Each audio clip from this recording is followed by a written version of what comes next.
The views and opinions expressed by tonight's guest and topic of discussion do not necessarily represent the official policy or position of Spaced Out Radio, Spaced Out Weekend, Spaced Out Radio Limited, its hosts, syndicated carriers, or anyone associated with this broadcast. Any rebroadcast, reproduction, or other use of this broadcast or podcast without the express written consent of Spaced Out Radio or Spaced Out Radio Limited is strictly prohibited. Listener discretion is advised.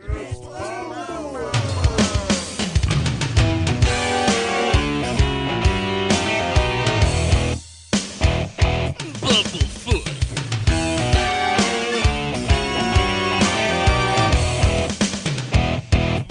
Bumblefoot.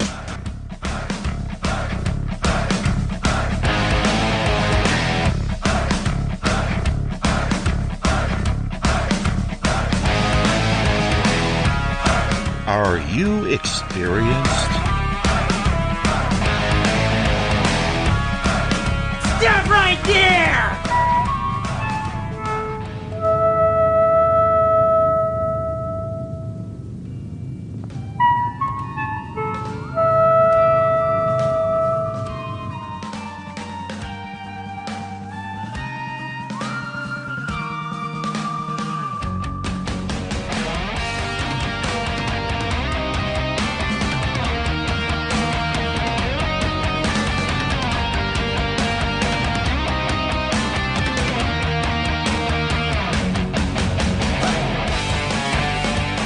From high atop the mountains of British Columbia to you listening around the world, this is Spaced Out Radio with host Dave Scott. They let us play with all our toys. They let us think that we're big boys. They let us make the louder noise, but we ain't rule the world. They let us think we're Superman. You can follow us on our website, spacedoutradio.com, on iTunes and TuneIn. Follow Dave on Twitter at Spaced Out Radio, on Facebook at Spaced Out Radio Show, or on our YouTube channel, Spaced Out Radio Show. I try to act so cool, but you know I'm just a fool for you. For you. I will stop till I reach the top just to be there with you. Dave, oh Dave, are you playing with Bigfoot and aliens again? Dad, you gotta stop haunting the ghost. It's scaring them. All right, seriously, put down the pointy sticks. Oh, the deeper I fall. Okay! Game on! Game on! Game on!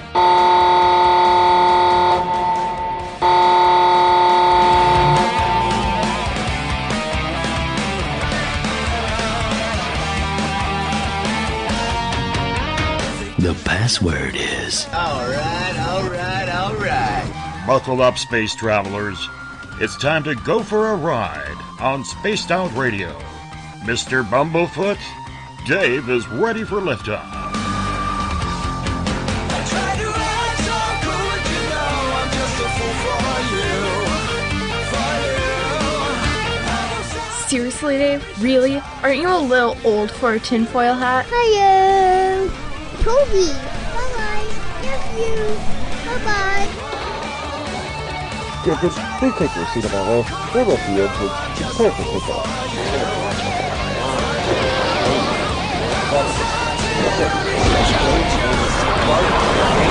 Start. 2, 1.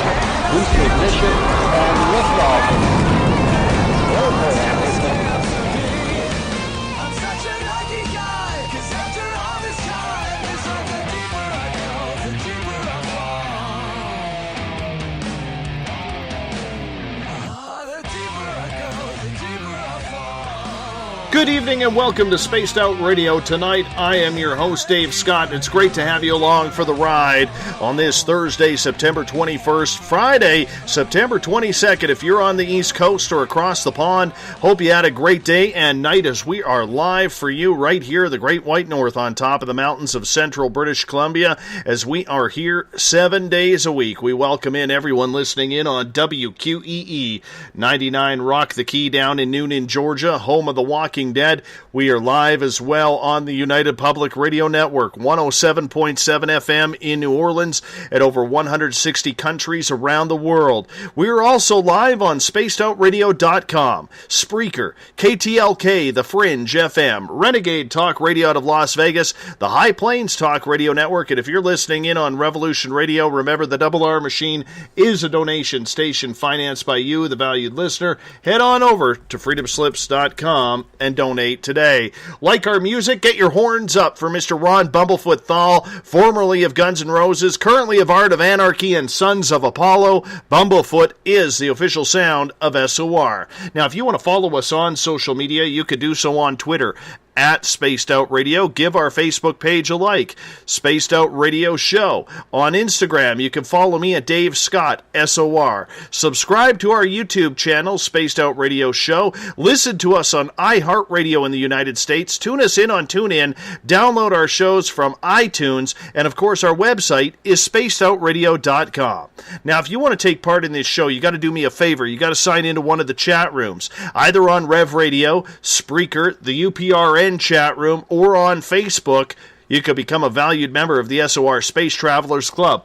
Or if you're on Twitter, be like Michelle, be like Sailor. Use the hashtag SpacedOutRadio and I'll connect with you live there as well. Now, if you head to our website for $5 a month, you can become an SOR Space Traveling member, and you could shop at our Spaced Out Radio store. Read the encounter online. Read up on my latest blog. If you've had an experience you can't explain, fill out an SOR Sightlines report. You can also watch some great video viewing from Tim Doyle from UFO Seekers and Leslie Mitchell Clark's Contact TV. From the screaming lights in Las Vegas to the Lone Star State, it's been a couple of months since we last spoke with Jamie Sexton from Rebel Planet News, now based out of Texas. Jamie is staying on top of the news these days as we get into our monthly feature called The Rebel Planet.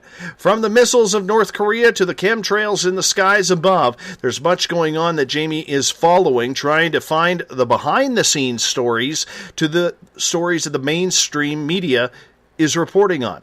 Tonight, we are hitting on a plethora of topics, so we might as well cut the intro short and rock it out. Jamie Sexton, how you doing, my friend? Doing great, Dave. How you doing, buddy? I am very good, my friend. It's good to have you back on the air. It's been a couple of months. The last time you were supposed to be on, you were actually in the process of just moving from Las Vegas down to, I believe, San Antonio, if I'm correct. That's correct, yeah. How'd the move go? Lone Star State, my home state now. Excellent. Excellent. And how's it been going for you down there? It's great. It's great. You know, we're going to launch the site Rebel Planet News from Texas. I figure it's going to be a better operation here than in Los Angeles or Las Vegas. So it's going to delay our launch a little bit, but I'm glad we made the move. So. Excellent to have you back with the show, because I mean you're one of the shows that we own, the only real show that we do on a monthly basis that is really based on current events, on what's happening. Even though we try not to get very political with these topics, sometimes it scourges in. You know, we don't get into Republicans versus Democrats. That's not something we do around here, but we do get into a lot of the topics that are happening between you and me. And your job, Jamie, is to tell us the story behind the story of what the mainstream media is telling us, whether it's CNN, whether it's Fox, whether ABC, NBC, CBS, doesn't matter the outlet. So to give people a rundown, because we've had a lot of new listeners come in since you were last on, right. I'm wondering, what made you start to look on the alternative side of these stories? Well, you know, it started for me probably about, over 20 years ago. It was just through a series of conversations I had with a friend who, you know, he was very conspiratorial and always had these crazy conspiracy theories and things that were outside the fringe. And, you know, at that time you know, like most people's initial reaction, you're like, I don't know about all this. And I started to look into it. And over time, I began to realize, wow, this guy, he might be onto something. And, this was back in the days when the internet wasn't even around. It wasn't a thing that everybody used. So I had to do my research, at the library, like everybody did at that time, and go to the library and look on microfiche and all these different resources, and it became a real a passion for me to explore the truth behind what you're told by the media, whether it be newspaper or television, and even in entertainment. I realized, firstly, that we weren't always told the truth when it came to news and information. And then secondly, and what became more alarming to me, not only were we not being told the truth, but there seemed to be an agenda behind what we were being told. In other words, we were being told a manufactured narrative with a presupposed or predetermined outcome, weaved into that.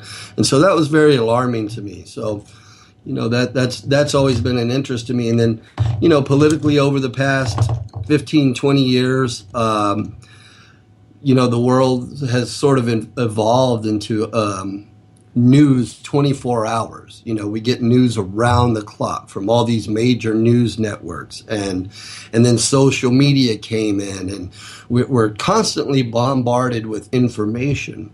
And when I realized how much control was being implemented over this information, it became alarming to me. It was a bit scary to me, because I began to see that agenda unfold. Not only, the planned agenda, but some of it happening. And then you see alternative news, like online news networks, come about. And, they started offering you a different glimpse of things through a window that the mainstream media wasn't going to present. And when they did that, I found it extremely refreshing. And, for all their flaws, and I believe that it's an extremely healthy thing for our culture, no matter what country we live in around the world, to be able to have the freedom and the independence and the resources and the means to communicate with each other, whether it be on social media or through a news platform or a radio platform like you've got, all these different ways to communicate and share information beyond what we're hand-fed or spoon-fed from corporate-controlled media, especially here in the United States and in the West. So that was a big inspiration for me to start Rebel Planet News. So, what's been the support like? Because when you look at your background, and for people who don't recall the first show that we did, or they're new to this, your background is you're very big in the movie industry. You're very big in the music scene as well. You have a lot of connections in both that kind of lead you down these rabbit holes, so to speak, as stories get passed on and on, because it seems like whether it's actors or whether it's musicians, there's always somebody who wants to share a story with them.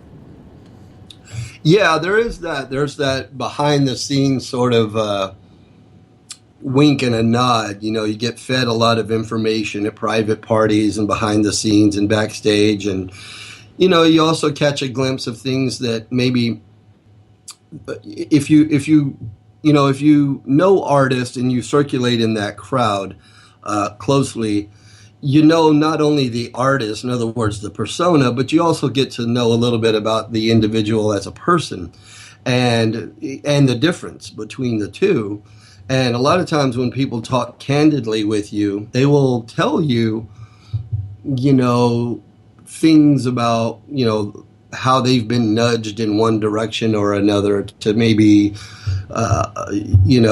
color their art a little differently towards an agenda, and that's discouraging. But, that doesn't happen necessarily with every artist. I wouldn't suggest that.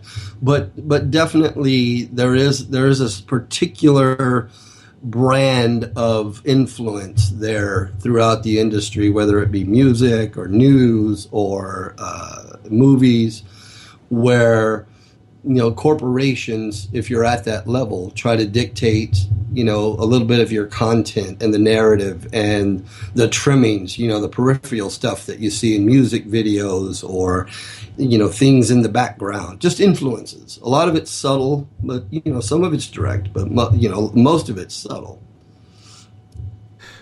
What's some of the strangest stories you have heard from insiders? Like, say you're backstage at a concert in one of the after parties, and there's always different people there.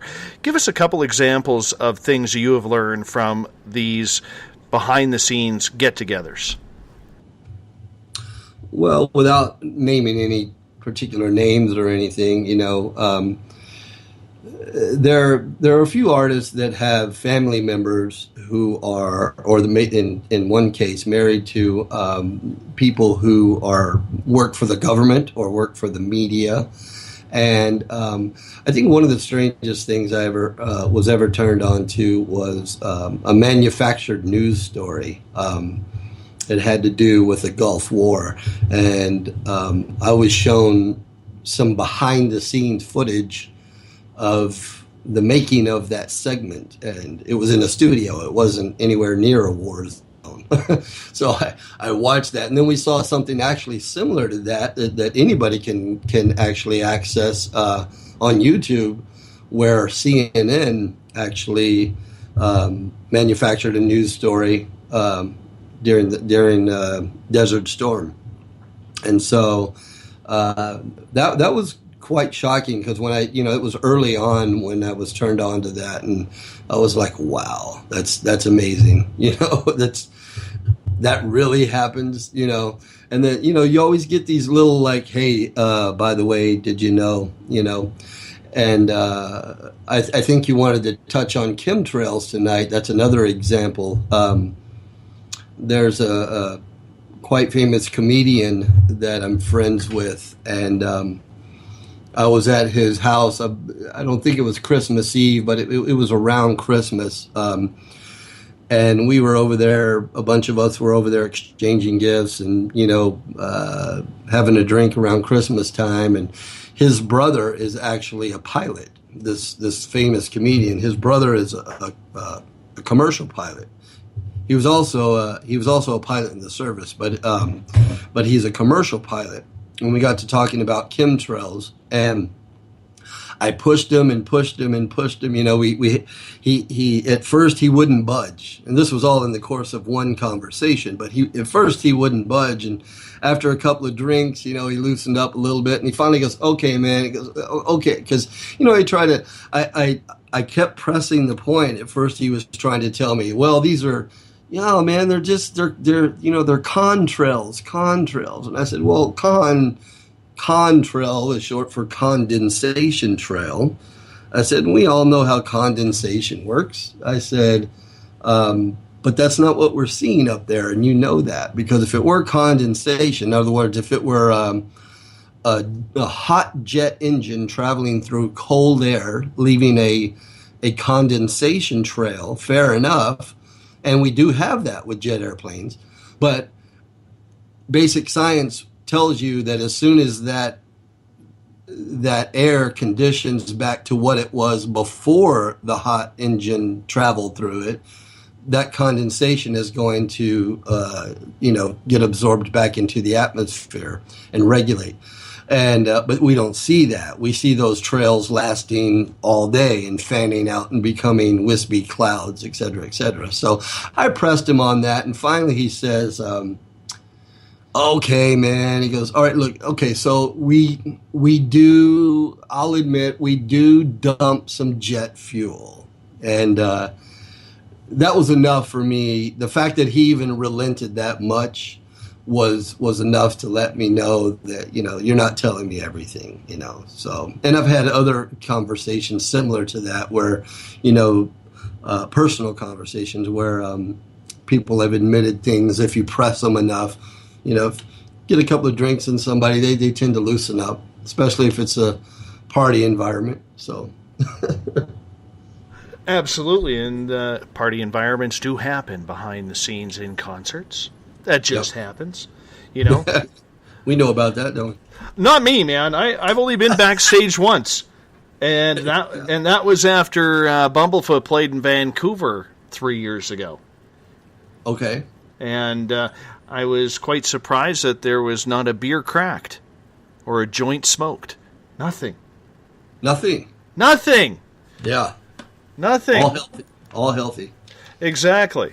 I think. No, you know what? The highlight of that night was some random dude who took in the show. He brought this Les Paul over, and there was the bandmates from Yngwie Malmsteen, and including Yngwie's, I think then 16-year-old son. Man, can that kid crack on a guitar? That's just, it's wrong. It's wrong how good that kid is at 16.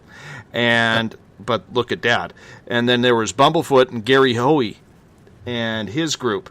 And so we were all just kind of hanging out around the tour bus, and then all of a sudden this guy brings up this guitar, and Bumblefoot just starts playing another concert, just for us, right in the middle of the parking lot.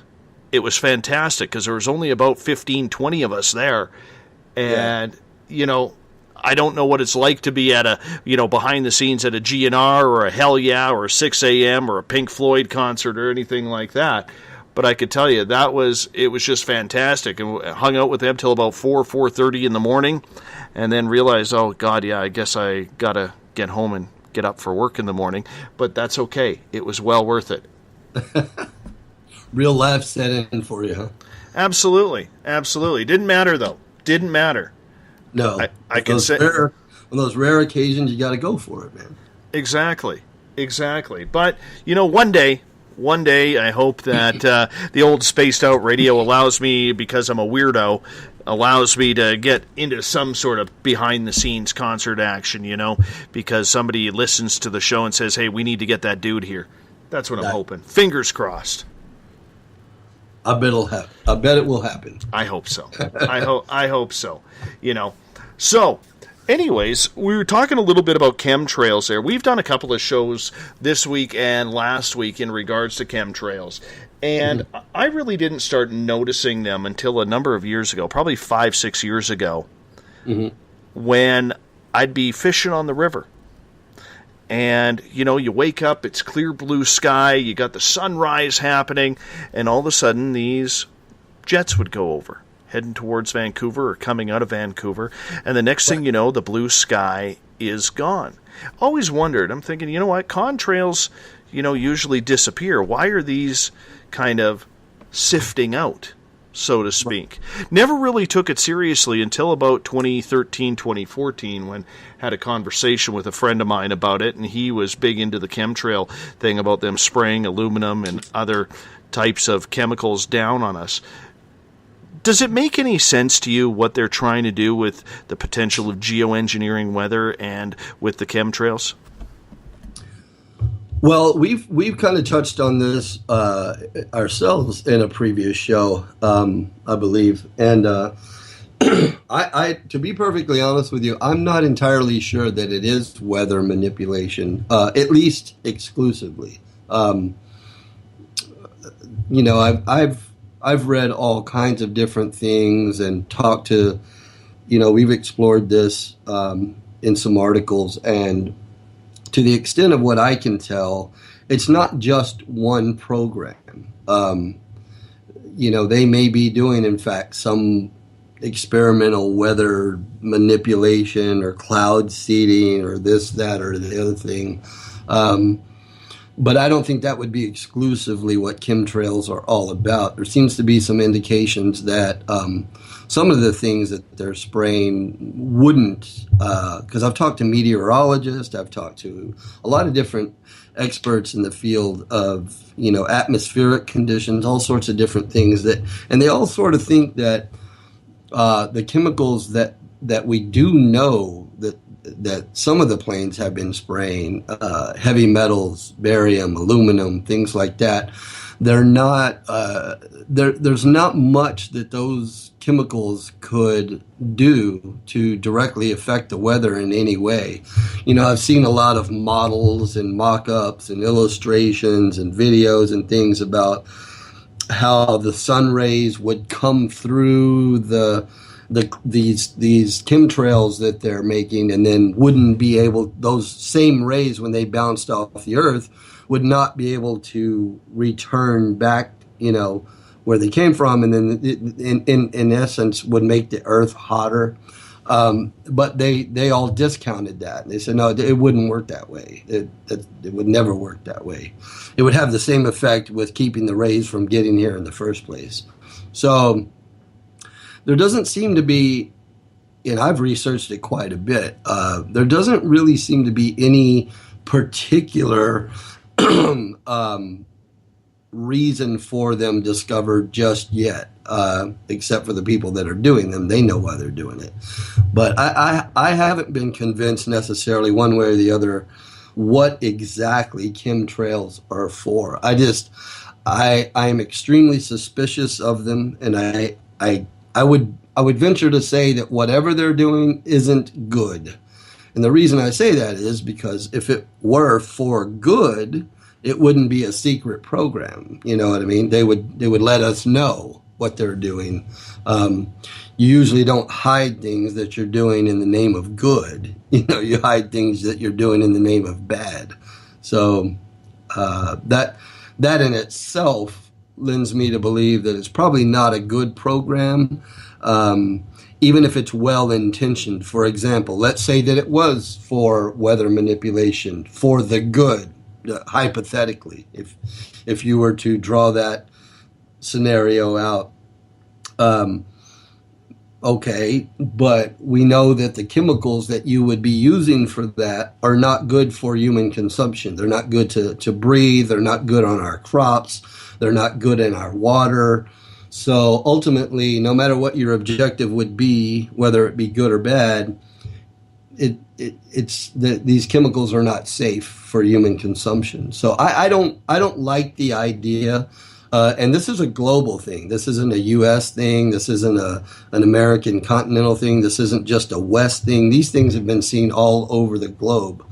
So I don't like the idea that our atmosphere is being sprayed with chemicals that we aren't being told the full story up front about why and what their objective is, et cetera, et cetera.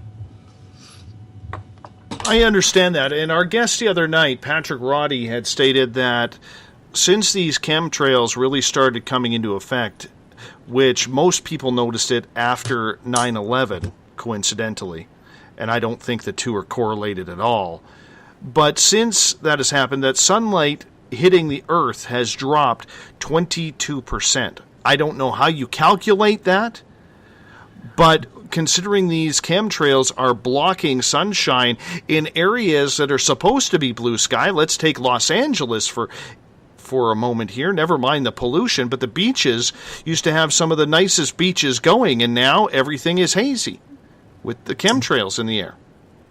Right. You know, that's a theory. I follow what you're saying, that anytime that you would have cloud cover over an area, that theoretically is going to prevent the full spectrum of the sun coming through, right? In other words, you're shading the area. You're preventing a certain amount of rays from reaching the earth.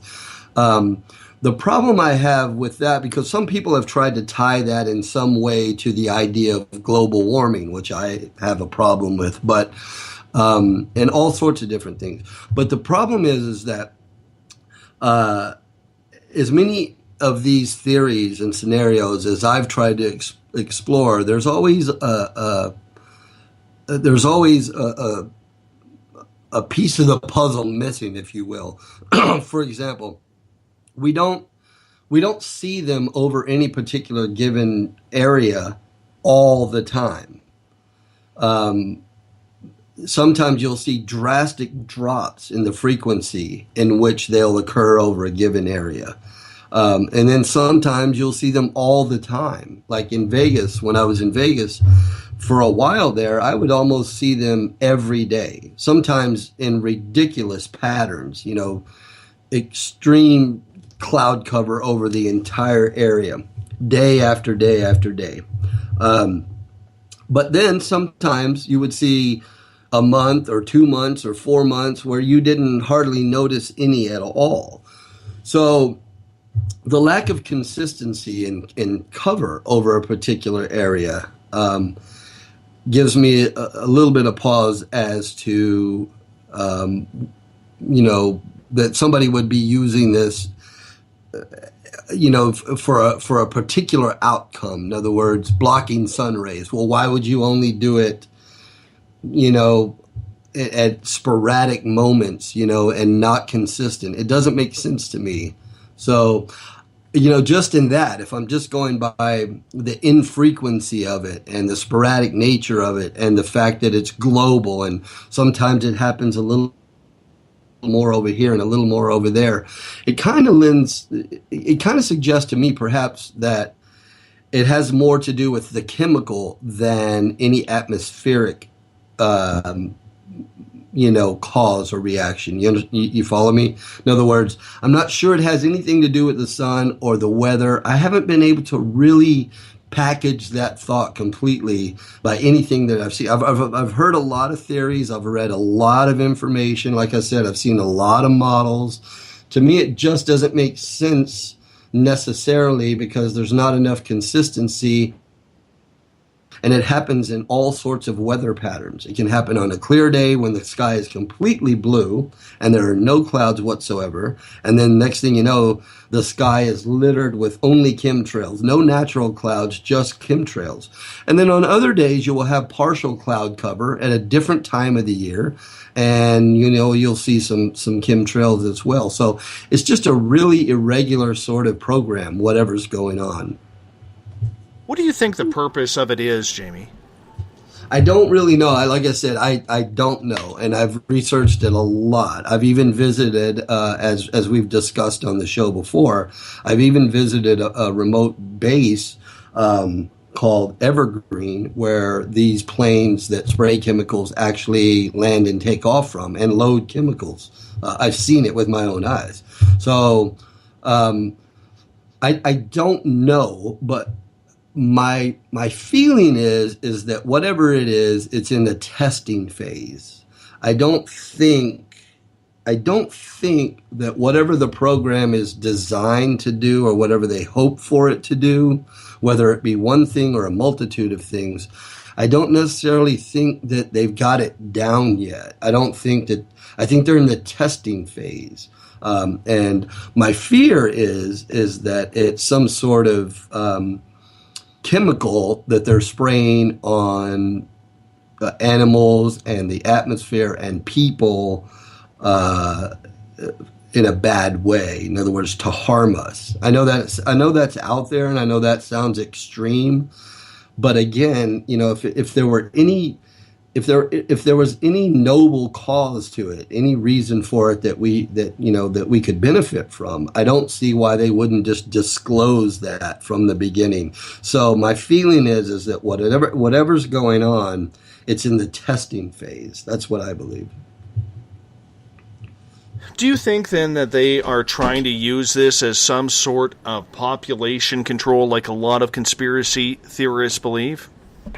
Well, that's out there, isn't it? Like something like you're suggesting, like maybe some of the sterilization theories and things like that, and lower testosterone. I don't know. It's an interesting theory. It's plausible. It's just as plausible as anything else, including the weather manipulation. Like I said, I've dug into this quite deep, and I know that there are a lot of theories out there, but I'm very hesitant to necessarily say this is what I believe it is categorically, because as many compelling articles as I've written, op-eds, conspiracy theories, and all this, I've taken a great interest in this and explored it personally. And And I still have not been able to extract what's really going on with it. I mean, we all know that something is being sprayed. None of us are stupid. We can all look up into the sky and realize these are not condensation trails.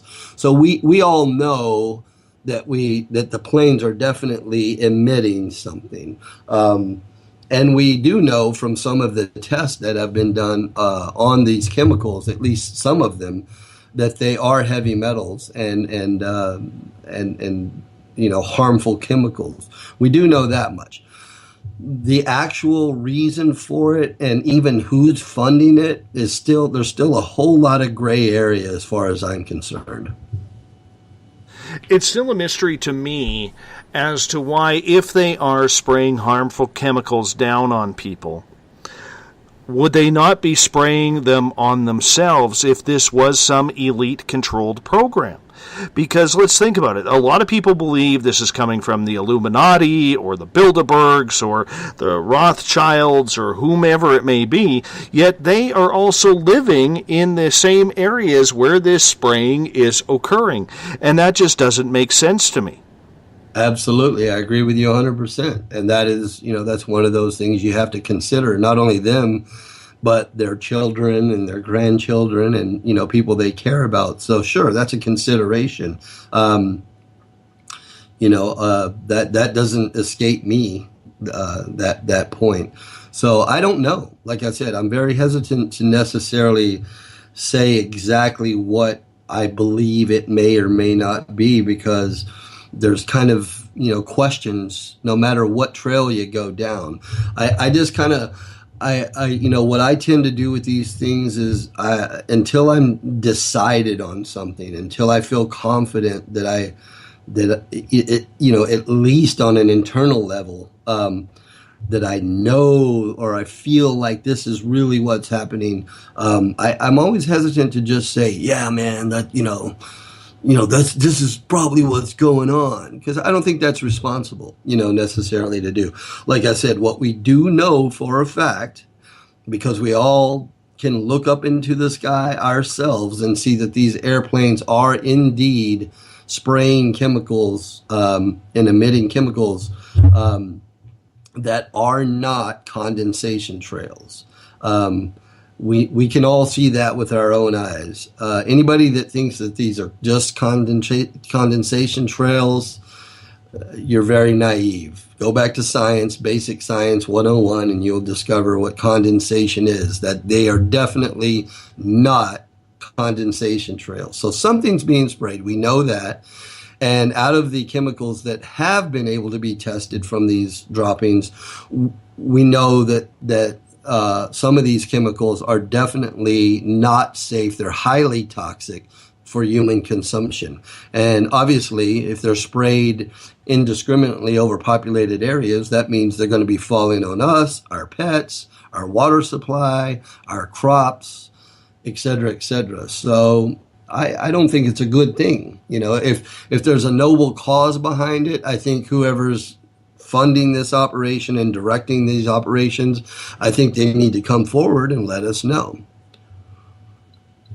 Do you think this is a military program or a program dealing with HAARP and weather manipulation? Well, anything that happens that widely over populated areas using aircraft, the military would definitely have to know about it, obviously, because they police the skies. So they would have to know about it. They would definitely have to be aware of the program, if not controlling or involved in it. So as far as the military goes, at least, somewhere within the military, within some branch, somebody has to know something, because there's far too many planes globally doing this. Like I said, as far as weather manipulation goes, I can't specifically say that I believe that that's what's going on. I don't know that it would be tied to anything with HAARP. I know that there's theories out there that, HAARP would work in conjunction with the chemicals being sprayed, et cetera, et cetera. I haven't been able to make that tie specifically. In fact, anything I've seen would discount that theory. Wouldn't necessarily work. You couldn't couldn't really manipulate things to that end. At least from everything I've explored, that theory kind of has a whole lot of holes in it, using some sort of electromagnetic array like HARP or something like that to manipulate chemicals that you've sprayed in the atmosphere somewhere on the globe just doesn't seem plausible from most people that I've talked to in the scientific community. But I like I say, I can't completely discount weather manipulation. My gut instinct tells me that it's probably not. The chemtrails are probably not weather manipulation. I haven't been able to see any true models and talk to experts in those fields that have really been able to lend that any credence. I've seen a lot of, conspiracy theories on the internet. I've seen a lot of hypothetical models and things like that, but I'm not sold on that particularly just yet. Comment coming from Imogen in the Revolution Radio chat room saying they have to spray the barium to keep people from becoming infected with sporette zombie fungus. Is that going just a little too far? Well, it depends on if you believe in zombies or not. If your listener believes in zombies, then maybe that's a valid theory for them. I'm not ready to explore that personally. Well, they don't even have a section for that at Home Depot. For what's that? Zombie spray. You know what? They might. I know in Las Vegas there was a zombie apocalypse store, and you could go in there and buy all your supplies that you needed for a post-apocalyptic world after a zombie attack. So some people are taking that threat very seriously, and more power to them. I'm not necessarily prepared. Well, let's move on from chemtrails to weather modification and manipulation, because there's also a bunch of weird conspiracies out there that these hurricanes are getting bigger, stronger, mightier. We're getting more Category 5s than we've ever got before. Do you think it's just paranoia that people are saying now that the government is creating these hurricanes down Hurricane Alley, from Florida all the way down into the Caribbean? My feeling is, yes, my feeling is that is not what's happening. Unless some secret program has got really, really effective at controlling the weather that specifically, I just can't lend any, credibility to that idea at all. And to what end? To what end? To kill a bunch of people? To what end per se?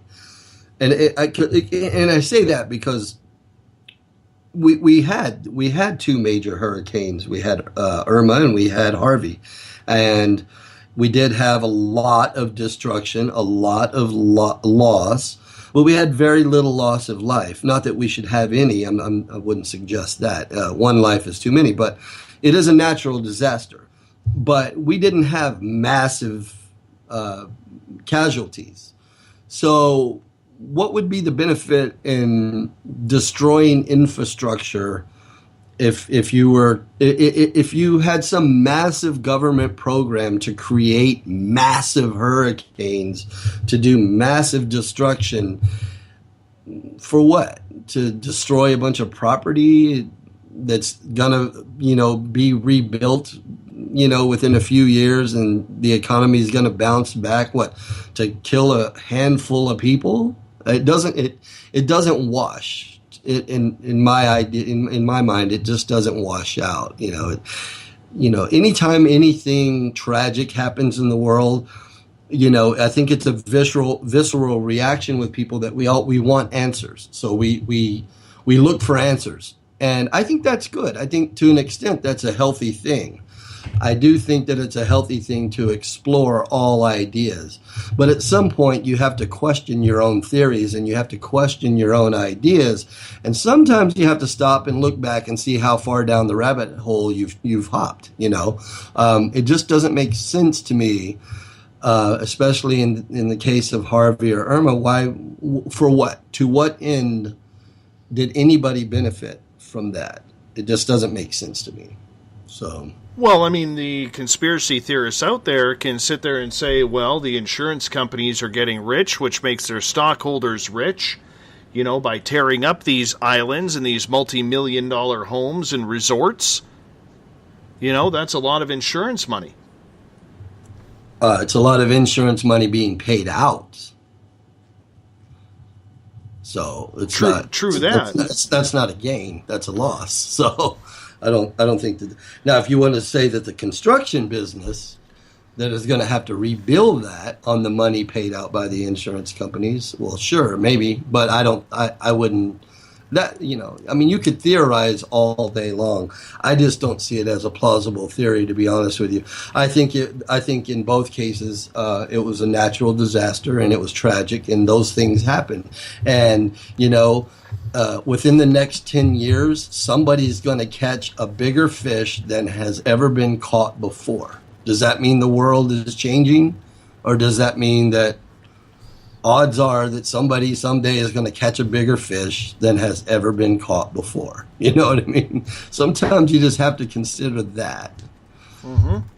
No, and I fully agree with you on that. But let's face it. When you're not thinking rationally about things, and I admit this, I'm a conspiracy theorist. I am as well, but I'm a cautious one. Well, and that's the way I like to think. Okay, like when someone can finally give me, and I'm just using this as an example, when somebody can finally give me a reason as to why Building 7 collapsed on 9/11, then maybe I'll take off my conspiracy hat. I agree with you 100%, and we can both chisel that on our tombstone, because if anything, yes, please explain that to me. Well, exactly, and I'm not getting into a big 9/11 debate here. That's not what tonight is about. But on the flip side, I think that conspiracy theories have gone a little bit too far. I mean, let's face it. Big storms are going to happen. It could be happening from the weakness of the ozone layer, pollution. We don't know why they are happening. I'm more interested in finding out why they are happening rather than trying to figure out if somebody up in Alaska at the HARP is trying to manipulate, Category 5s and potentially a brand new Category of 6s that come wipe out everything. Because, yes, construction is a billion-dollar industry, but it doesn't make sense. It just doesn't make sense to destroy what's already there. Right. Yeah, I agree with you. I just don't. I'm always willing to, and I pride myself on this. I'm always willing to explore or listen to or entertain any conspiracy theory that anybody might come up with. But I'm not one of these guys that's just going to hop on board carte blanche and just say, you know what? Yeah, I agree, man. They, and it's they in quotations. They are always up to something. Well, there's a whole lot of theys, and I don't believe that everything ties together and is under one umbrella necessarily. I don't think it works that way. And a lot of times you just have to pick these things apart individually and to say, well, I don't think, and you know this as well as I do, Dave, that because we've talked about this at length, but there's not really a clean politician in the world. I don't believe there is.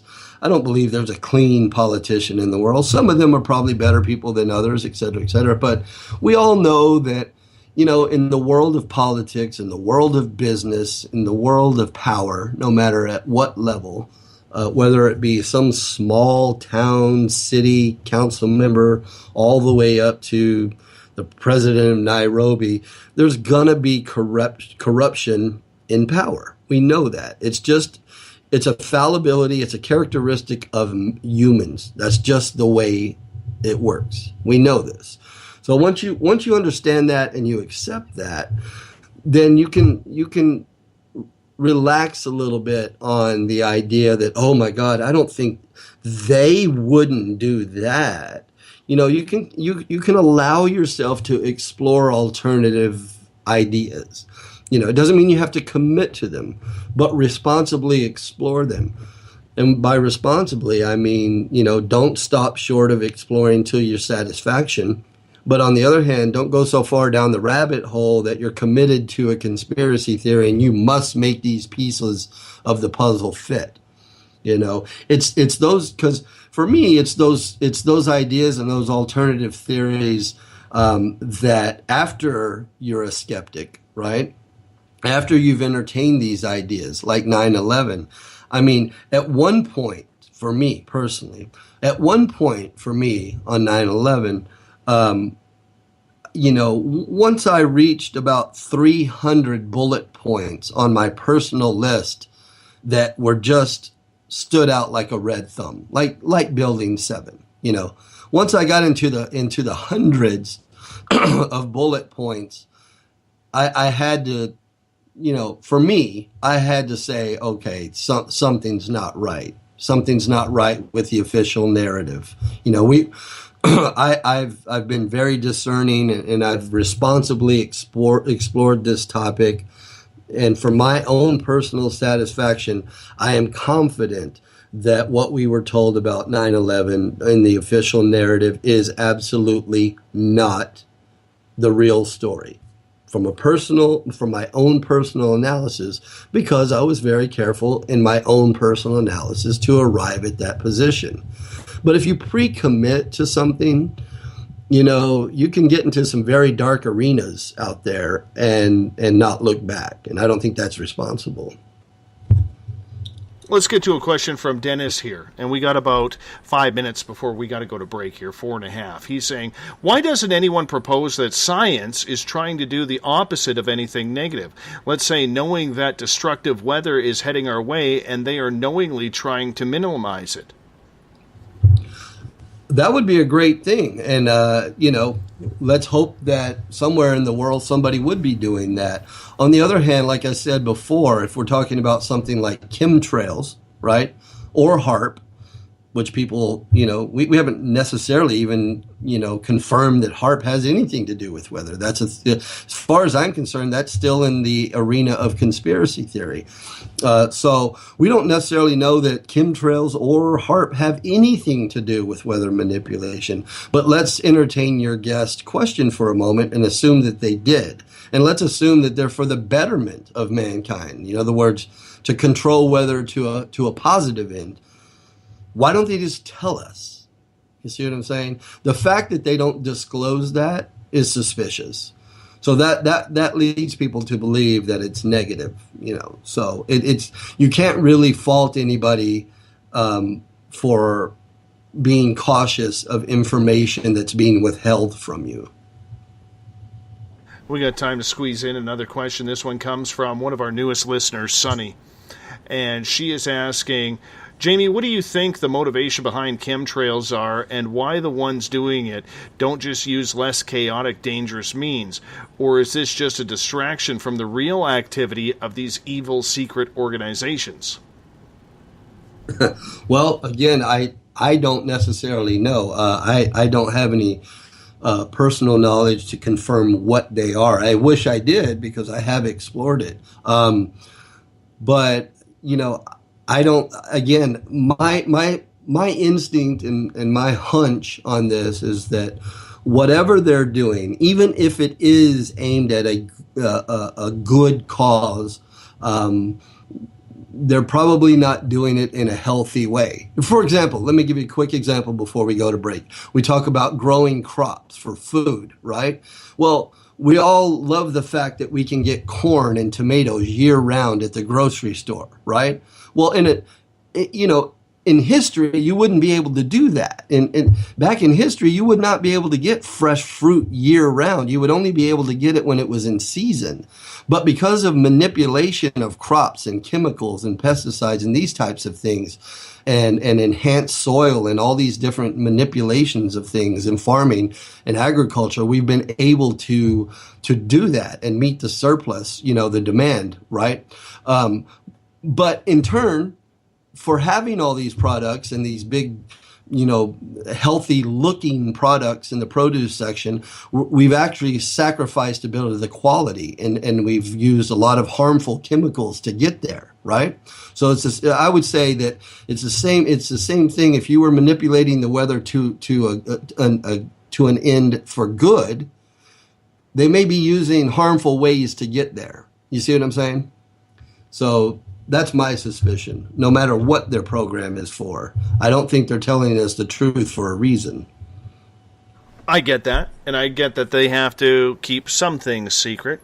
It's just amazing, though, how this is happening everywhere in the world. It's not, like you said, a U.S. problem or a Russia problem or a London problem. It's everywhere. And there's so it would be nice to know what the whole purpose of it is, if there really is a purpose with it. That's the danger of it. I don't know. Sir. It's still, the one thing I like about living up north here, Jamie, is we only get maybe one a month. Instead of when I was near Vancouver getting hit probably, 15 to 25 a day, we get one a month up here, sometimes two. Was it just trails? One trail? Just one trail, maybe two trails. That's it. That's it. Yeah. It's very, very nice. I'm going to put you on hold, Jamie, as we are going to go to our first break of the night here on Spaced Out Radio. Jamie Sexton is our guest. The Rebel Planet happens the third Thursday of every month. Jamie's website, rebelplanetnews.com, is under construction as he looks to launch it a little bit later this year or early into 2018. It's going to be one of the top sources of alternative news media and truth that is out there at the time. You're listening to Spaced Out Radio. I am your host, Dave Scott. We'll be back right after this. 365 days a year, we're in the field, investigating UFO sightings, talking to alien abductees, and visiting secret military locations like Area 51.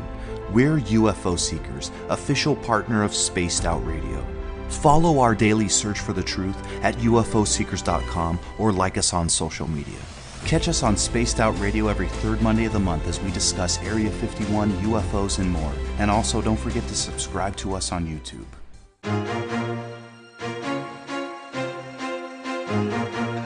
From coast to coast to coast, Blacklight Uncharted is taking on the paranormal across Canada. From ghostly hauntings to the UFOs flying above in conjunction with MUFON Canada, we're closely investigating what's going on in the northern skies and checking out the apparitions that walk among us.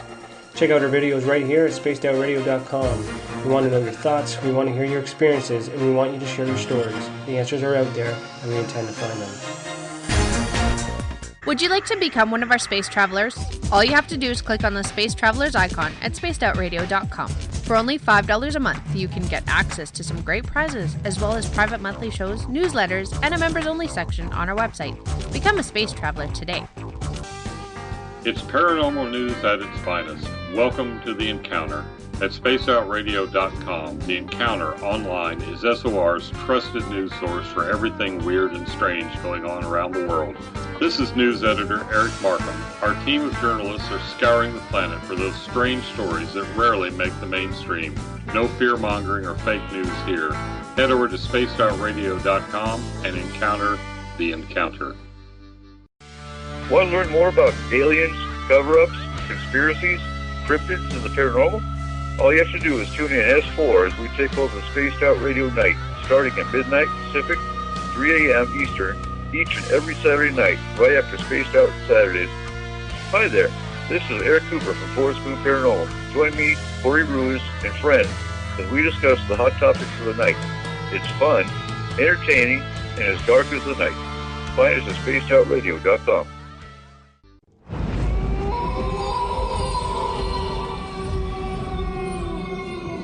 Hey, this is Canadian Paranormal Investigator Mike Moore. The third Wednesday of every month, I'll be teaming up with Dave Scott to bring you Ghosts of the Great White North. Each month, we will bring on guests from across Canada to discuss their ghostly encounters. Canada is a paranormal hotbed with stories you've never heard, so we're going to bring them to you. So get comfy on your Chesterfield, grab a donut, and join us, eh?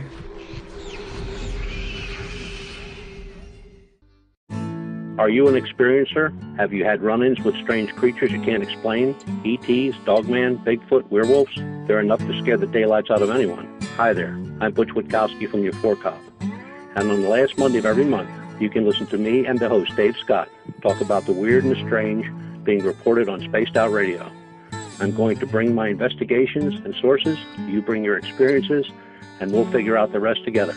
Strange Days on Spaced Out Radio. Come tune us in at spacedoutradio.com.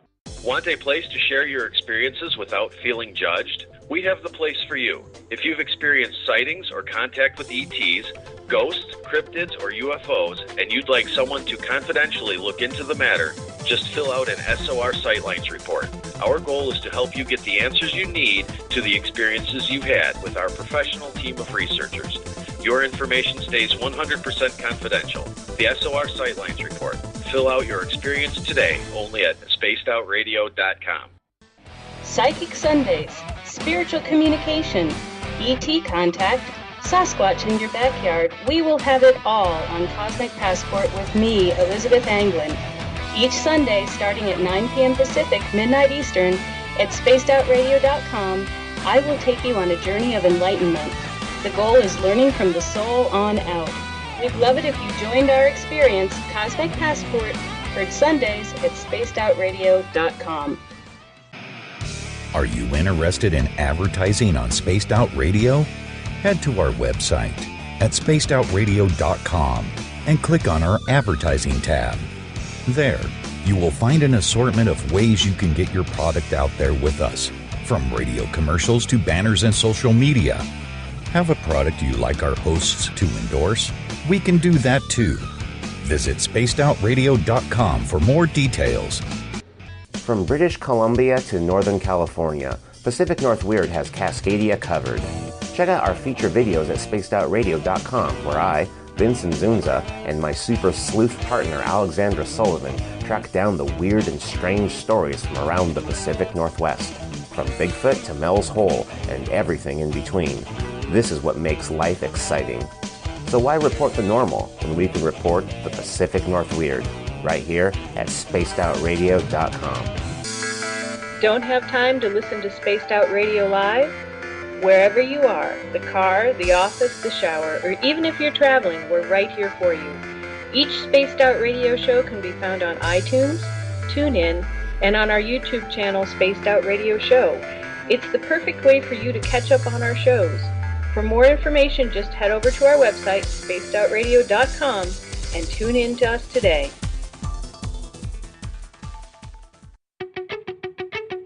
Welcome to Spaced Out Saturdays with me, Dave Cruz from Beyond the Strange.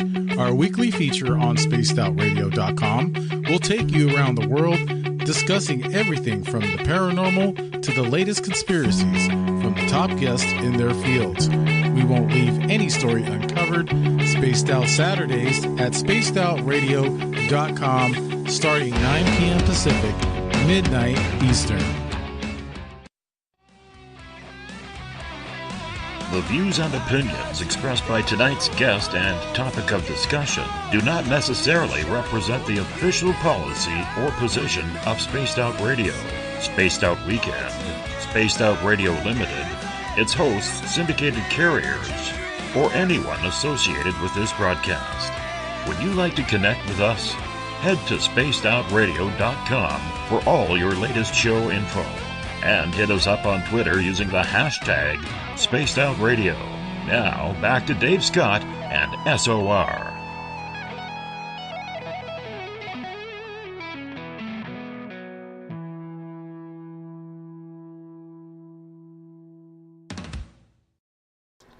Welcome back to the second hour of Spaced Out Radio tonight. I am your host, Dave Scott. Great to have you with us. Tomorrow night, Dave Cruz is going to be filling in for me. We are going to be having Casper Parks on as a guest. I'm getting up early. I'm waking up at about 7 o'clock in the morning Pacific time, and I'm going to be making my way down to Concrete, Washington for the Force Moon Paracon Saturday the 23rd, the day the world is supposed to end.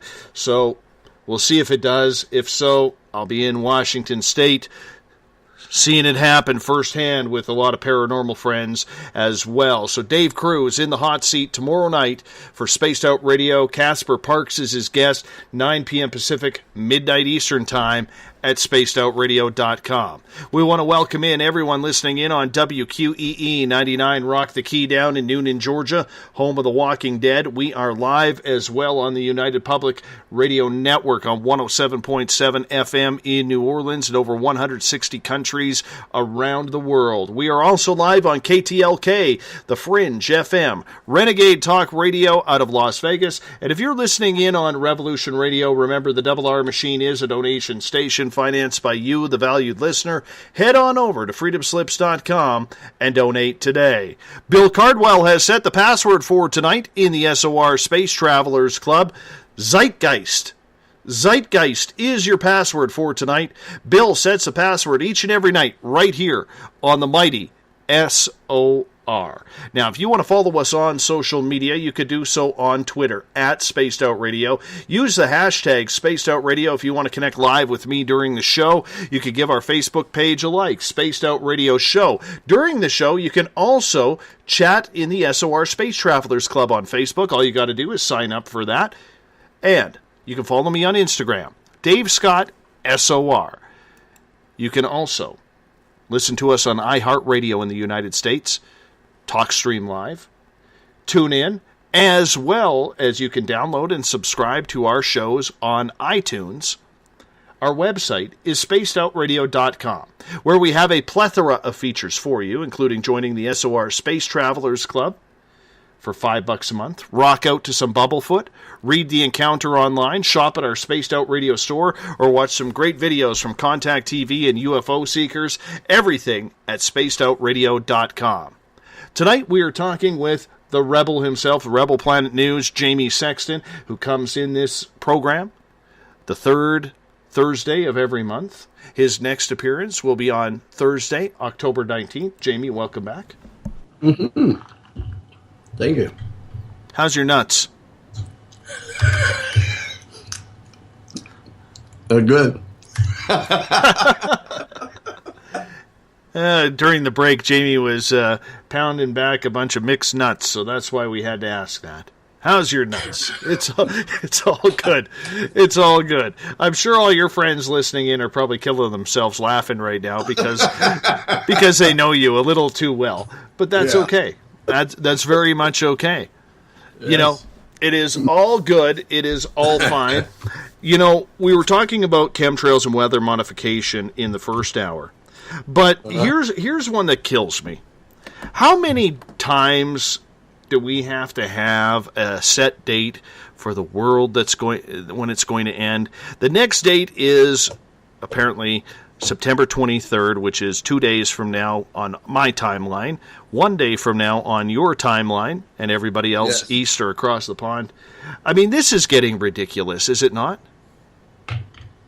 It is, because, you know, I make all these preparations, and then I have a whole bunch of stored food I got to go through afterwards. It's bad.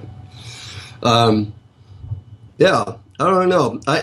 Somebody once told me a long time ago, they go, you know, I think it was during the Y2K thing. Remember that? Yes. Remember the whole Y2K incident? I sure do. Do. Yeah, and that was going to be the end of the world. The world was going to melt down, and somebody told me, to go, you know, it was an old timer, and he said, yeah, he goes, I don't think so. And he said, you know, ever since the dawn of man, every generation has always thought that you know, impending doom was just around the corner, and I believe that's probably true. You know, we always think that the end, that you know, Chicken Little effect. You know, the sky is falling, and one day it might, but I don't think that's necessarily predictable. So, where I find it ridiculous is a lot of these predictions come from people in the religious community who believe that they have read through the Bible and figured out some mathematical problem as to why the world is going to come to an end, or Jesus is going to come down, or hellfire and brimstone is going to rain from the skies, or Nibiru is going to come crashing into earth. You know, it's just getting a little ridiculous. And to me, it's just a bunch of unnecessary fear-mongering that goes on. And it just, I don't know. I mean, how many times do we have to cry wolf? Exactly. Yeah. Yeah, I agree with you. When people turn to different text and things like religious text or Nostradamus or things like this, you have to start with the fact that not everybody agrees with the source material that you're gathering your hypothesis from. And, so I don't know. I don't know how people get so wrapped up in things that aren't necessarily founded in something other than just numerology or, some random theory they've come up with. It's like, can we cross-check this with something? Can we, because, science is a matter of cross-checking things and validating things. And, people do just come up with these random theories and they think the end of the world is just around the corner. And it seems to be some sort of phenomenon with mankind that it doesn't really take much for that sort of phenomenon to happen. And it's happened in ancient times and it happens in modern times. It's to me, it's a little bit mind-boggling, for people the extremes at which people will go to try and latch onto these theories that are just completely unsubstantiated. And you're right, it's a fear. In some respects, it is a brand of fear-mongering. So, well, according to the latest theory from conspiracy theorists, that Planet X, also known as Nibiru, which for some reason, every other planet it is lit up by the sun, but Nibiru seems to be black. And nobody can ever see it, even with a telescope, is apparently supposed to collide with Earth. Collide with us? Yes. Okay. David Meade, the man promoting this latest doomsday scenario, based his prediction for calamity on the 23rd on the August 21st solar eclipse. Meade proposed that the event was a sign preceding the appearance of Nibiru, which would signal a full apocalypse come October. He cited biblical passages as well as astronomical phenomena to support his contention, but a scientist named David Morrison notes that the proof is all nonsense right in front of us. I mean, why make an ass out of yourself by claiming the end of the world? Because if you are correct, you're not going to be around to say, there's not going to be any history books around to say, hey, I told you so, yeah. I told you so. Exactly. Yeah. So my big question for you down in San Antonio, what are you doing for your doomsday party? What is the Jamie Sexton ultimate doomsday party? Well, I haven't really made party plans. I've been real busy sending out apology letters to all the women that I have not been able to meet before the end of the world. I did my best. But yes, there's a lot of uncovered ground. So only if people knew the real you to know how true that statement really is. Wow, there's some insider information right there. No, I think if it's going to happen, I'd rather it be a surprise, Well, that? It's just ridiculous. Like, I remember a few years ago, or on the on the Mayan calendar one in 2012, probably the most famous one, December 21st, 2012, was when the Earth was supposed to come to an end according to the Mayan calendar. Right, yeah. I remember. The thing that I was always stumped by, because they went by the old calendar before we switched over. And right. I'm confused right now in my head whether it was the Gregorian calendar that they were going by at that time. That would have been, December 21st. But if you went into our calendar, because they didn't add in leap year days at that point, it would have been something like August 1st, 2013. So we have already passed the date. I mean, it's just getting ridiculous. I mean, yeah. The internet's a powerful thing, isn't it? And I mean, it isn't just the internet. I mean, these type of theories existed and would cause public disruption long before there was even electricity, just through word of mouth. But it is, like I said, it's a phenomenon. It's a bizarre thing that, you can manufacture some sort of bizarre theory and tie some, supposed fact, quote unquote facts, or some sort of data, attach that to it, and people will just run with it. They don't, where'd you get that? Oh, I got it from this guy. I mean, who's David Mead? Who's David Mead? Should we know this guy? I don't know who he is. I don't know who he is. I'm just getting sick and tired of these. I really am. And I'm not trying to beat a dead subject here. No pun intended. But at some point, we just have to stop the fear-mongering process. It's way too much. People are getting way too freaked out, for absolutely no reason.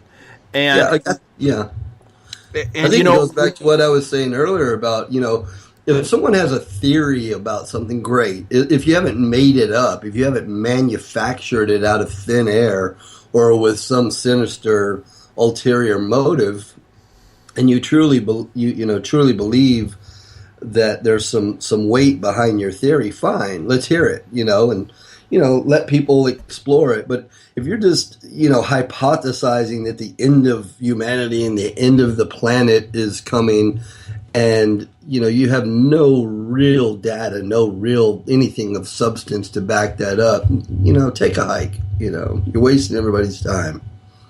Well, the thing that I don't like, even you go on Facebook with a lot of these fear-mongering posts that are on there.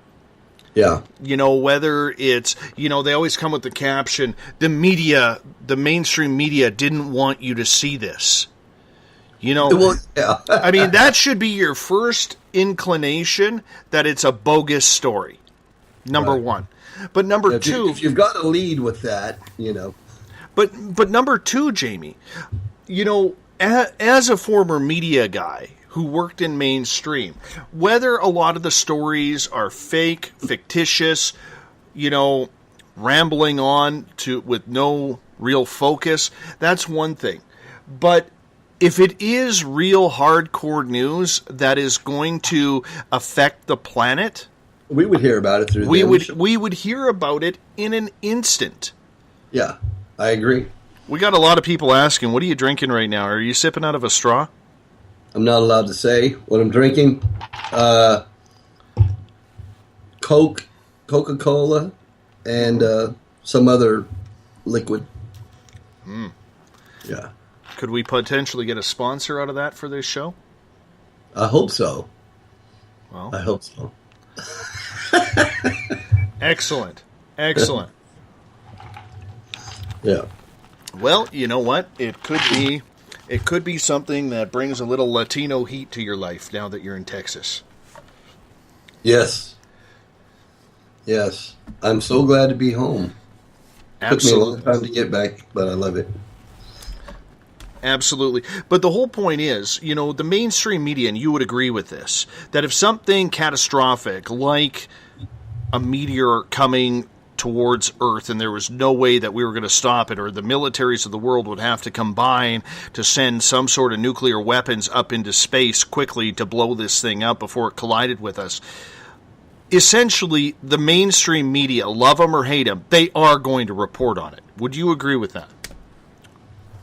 Sure, I'm sure. I don't see how you couldn't let that cat out of the bag. I'm sure that we would know about it. You know, if there was any reality to it whatsoever, you know. I mean, think about it. These people that work in the news, you really think if they only have a matter of hours or days or whatever, you think they're going to continue to show up for work? First of all, they're not going to be putting on a happy face if they know some truth about the end of civilization as we know it, or the earth entirely. You know, talking about the weather and sports. I think there'll be a whole lot of empty newscaster chairs. I think that would be our first clue.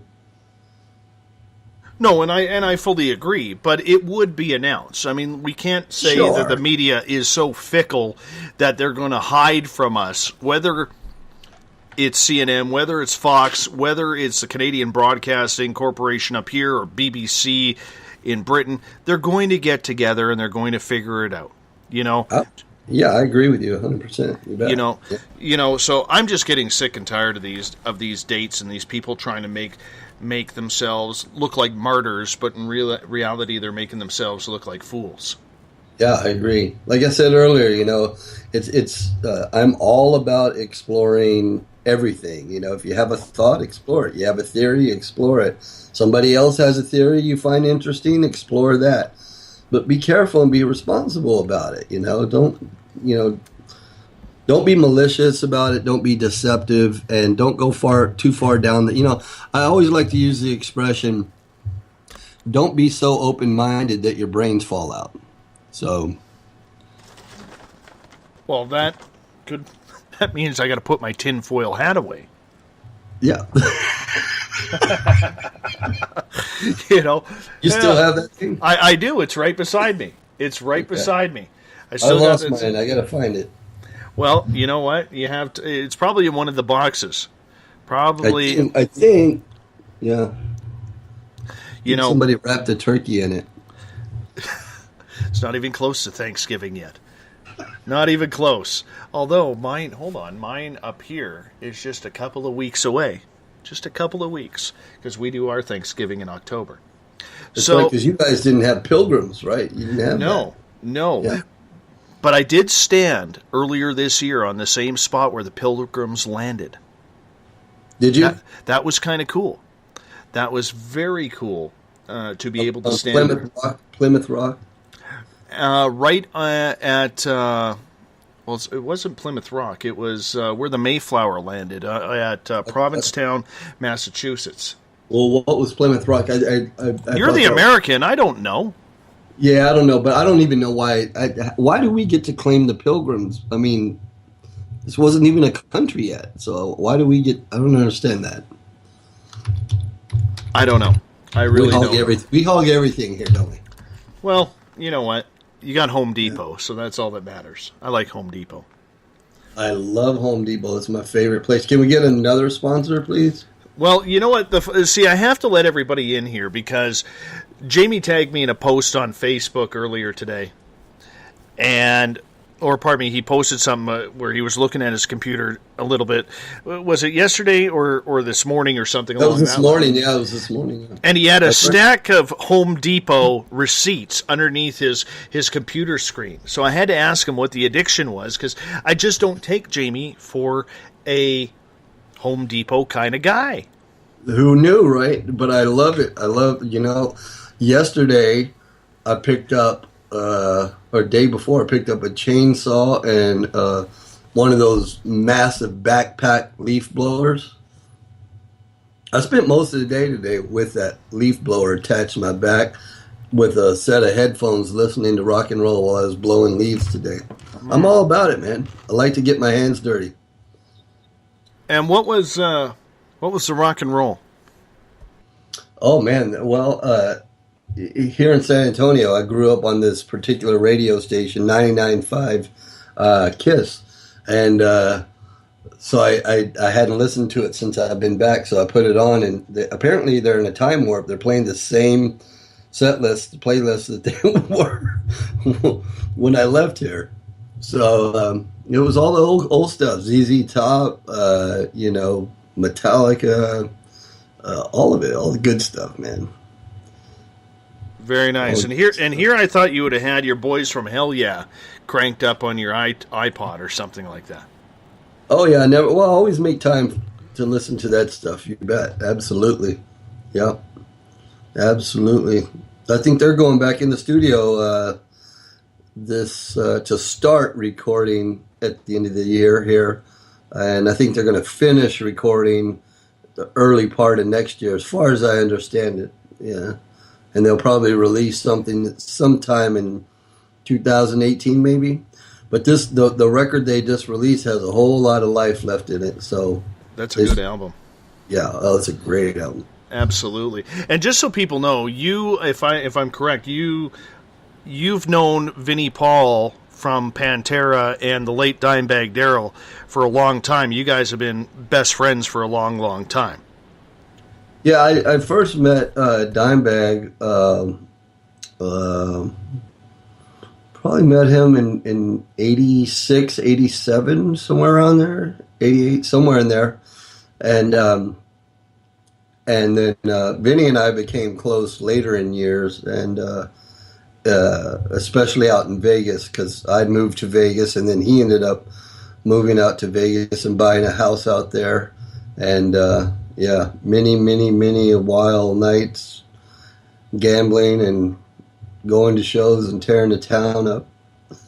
He's still got a house out there as well as his home in Texas. So, well, the cool part about it is, I got to tell you this: in 1992, I went to a general admission concert and got front row center for Pantera opening up for Skid Row in Vancouver. Oh, nice! This was when Skid Row was coming off the 18 in Life album, going straight into Slave to the Grind. Oh, yeah. And Pantera was on their Cowboys from Hell tour. Right. And here I am, front row, never heard of Pantera before, and see this dude just absolutely murdering his guitar. Yeah. And of course, that's Dimebag. He looked right at me and fired a guitar pick at me, and I've held that. I've held that guitar pick ever since that night, man. That was in 1992. And I showed it to you on Skype tonight before the show. Yep, I saw it. Yep. And that is going to be my gift to you, because I know you were a very good friend of Dimebag's, and who passed away tragically in 2003 due to a deranged gunman. And it's a horrific story. If you want to check that out, you can go onto YouTube and check out the documentary on it. It's a horrific story. All he was doing was rocking, and at 38 years old, he passed away. But when we meet up, my friend, when we meet up again, like I said, I will be delivering that guitar pick for you. Well, much appreciated. Thank you. Appreciate that. Well, of course. That's what friends do. That's what it's all about. But anyhow, let's move on here, because speaking of social media, Mark Zuckerberg has been in hot water recently about Russian advertisements that have been on Facebook. What have you learned about that? I'm not entirely up on that. As far as I understand it, he is, in a roundabout way, what I feel like he's doing more than anything is trying to stir that Russian narrative pot. I don't necessarily think that there's anything substantial to what he's doing. I don't think that there's anything going to come of it. From what I understand, he was going to release the information on over 3,000 Russian advertisers over to Congress. I don't necessarily know what could possibly come of that. I don't know. Zuckerberg is an interesting character. I think, just from an outsider's point of view, I think he's got it in his mind within the past year or two that he's somehow politically viable, and that, that he's in a position in some way to run for office or be politically influential. And I don't know. people ask me how I felt about it. My answer is I think the guy should stick to social media and stay out of politics, you know. But that's my advice to a lot of different people in different arenas of life. But, you know, whatever. Who am I to say? I don't like the flavor of it, to be honest with you. Well, they're now talking about bringing election integrity into Facebook, and he said that today in a Facebook Live screenshot, if you want to call it that.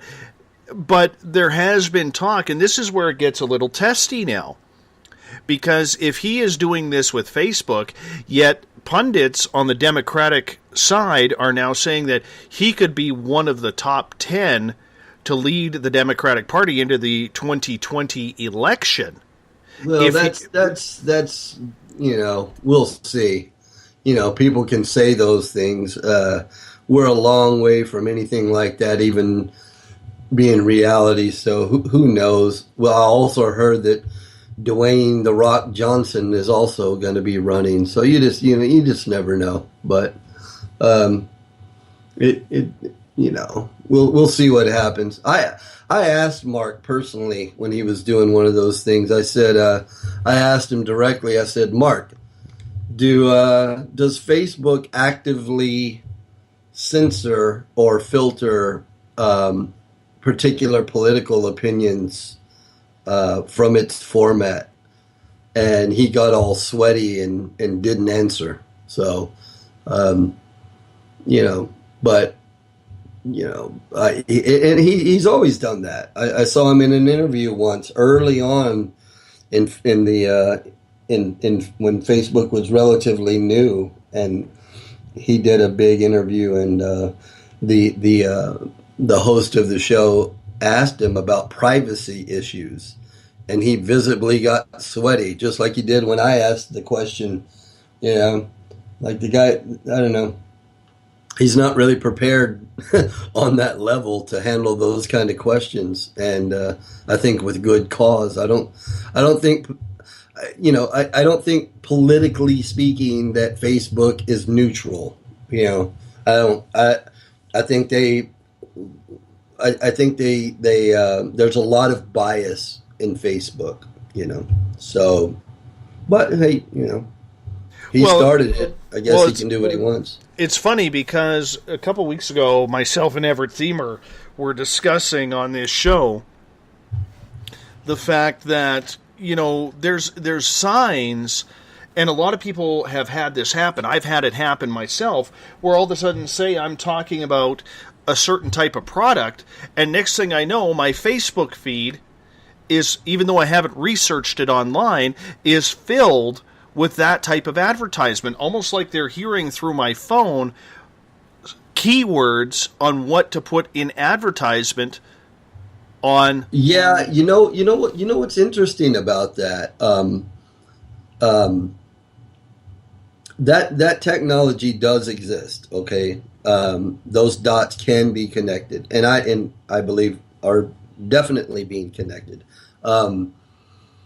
But I put that theory to test probably, I guess over about maybe 3 years ago.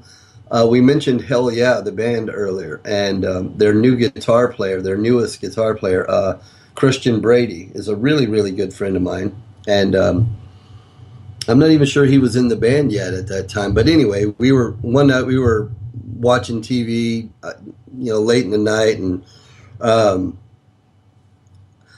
we were talking about this sort of thing, and I told him, I go, yeah, man, that technology exists, and he goes, nah, and I said, watch this, and I kid you not, this is a true story. We were both sitting there with our iPhones, right, and we started. I said, pick a topic, and he said, like what? I said, I don't know, an activity. Give me an He said, fishing. I said, okay. I said, so let's have a conversation about fishing. So we did. We started talking about different lures and different rod and reels and what lakes we would fish on. And we talked about this for like 10 minutes, right? And we both, it was an exercise. We didn't type anything into our phone, nothing. And I kid you not, man. By the next morning, both of us were getting advertisements on our Facebook, and it was particularly on Facebook. And he said that he got some on Google, but it was things like fishing vests and fishing rods and lures and just all sorts of fishing supplies. And again, neither one of us had typed anything into our phones whatsoever. We didn't turn on our microphones or anything at all. And surprisingly, I was talking to my mom today, and I forget what she was, but she mentioned that happened to her. She goes, wait a minute. She goes, I didn't even do a search online or anything, and this thing kept popping. I wish I could remember what it was, but I believe that technology is there. I believe those algorithms exist to be able to pick up your voice. And I mean, because think about it like this. We can already pick up our phones and activate an application, right? Like Siri or, these other voice activated applications. Like you could pick up your phone, open up the Siri app and say, hey Siri, how do I make mac and cheese, right? Well, they're using your voice and turning that into, other data and doing a search and kicking back information. So we already know that if you open an application on your own, you can use things that you say to activate, a chain of events. But what if you didn't have to activate your microphone? What if Apple and all these other big companies, if you didn't read the fine print in your contract, terms of use, maybe somewhere in there says you give us the right to access your microphone on your phone and your camera, and which we all know that fine print actually does say that. So when you click that little button in a hurry to sign up for Facebook, and you click that little button in a hurry to sign up for YouTube and all these other apps, you are in effect giving them control of your device. And so theoretically they can access your voice if they want to. You essentially signed a contract when you checked that little box that says, I agree to terms of service, sign me up. And so, I believe they do that all the time. They sell your information to agencies to sell you things, et cetera, et cetera. So, but that is the information age. They know people want the here and now, right now, and they aren't going to read the fine print. I mean, when's the last time you actually read the warranty on a toaster or a refrigerator? It's the exact same thing. People have no interest in reading the fine print. Yeah. It's like when I bought that chainsaw, it's like I didn't even bother to read, the safety instructions or how to start it. I said, just put gas in it, let's start the damn thing up. And I couldn't get it to start, and I went back and had to read some of it. So. What kind of chainsaw did you buy? I just got a little one for the yard here. I got a 18-inch Ryobi. I got a steel. Yeah. I got an 18-inch steel chainsaw. Steel, yeah. Steel, as far as I understand it, is one of the top-selling brands. And they say that in their commercials. They say top-selling brand, but they don't say it's the best. They just say it's top-selling. So you got to be careful with that language. Yeah. Well, I get that, but mine's already cut down a few trees. So I'm looking at my wood pile right now, and I'm thinking, yeah, it's addicting, man. Cutting down trees is addicting. If you guys saw my firewood pile right now, you guys would be impressed. I saw that pile.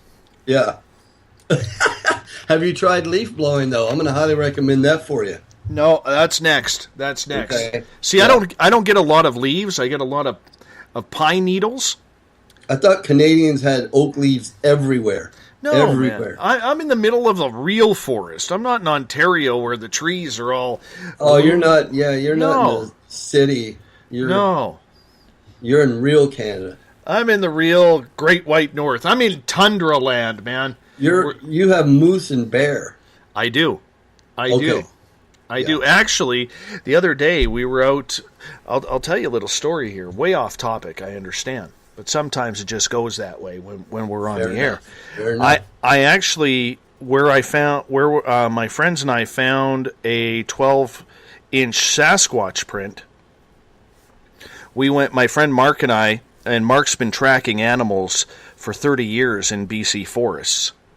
And he knows this area like the back of his hand. And actually, something really cool is on Sunday, this past Sunday, he actually drove us out to an area that's a former gang ranch.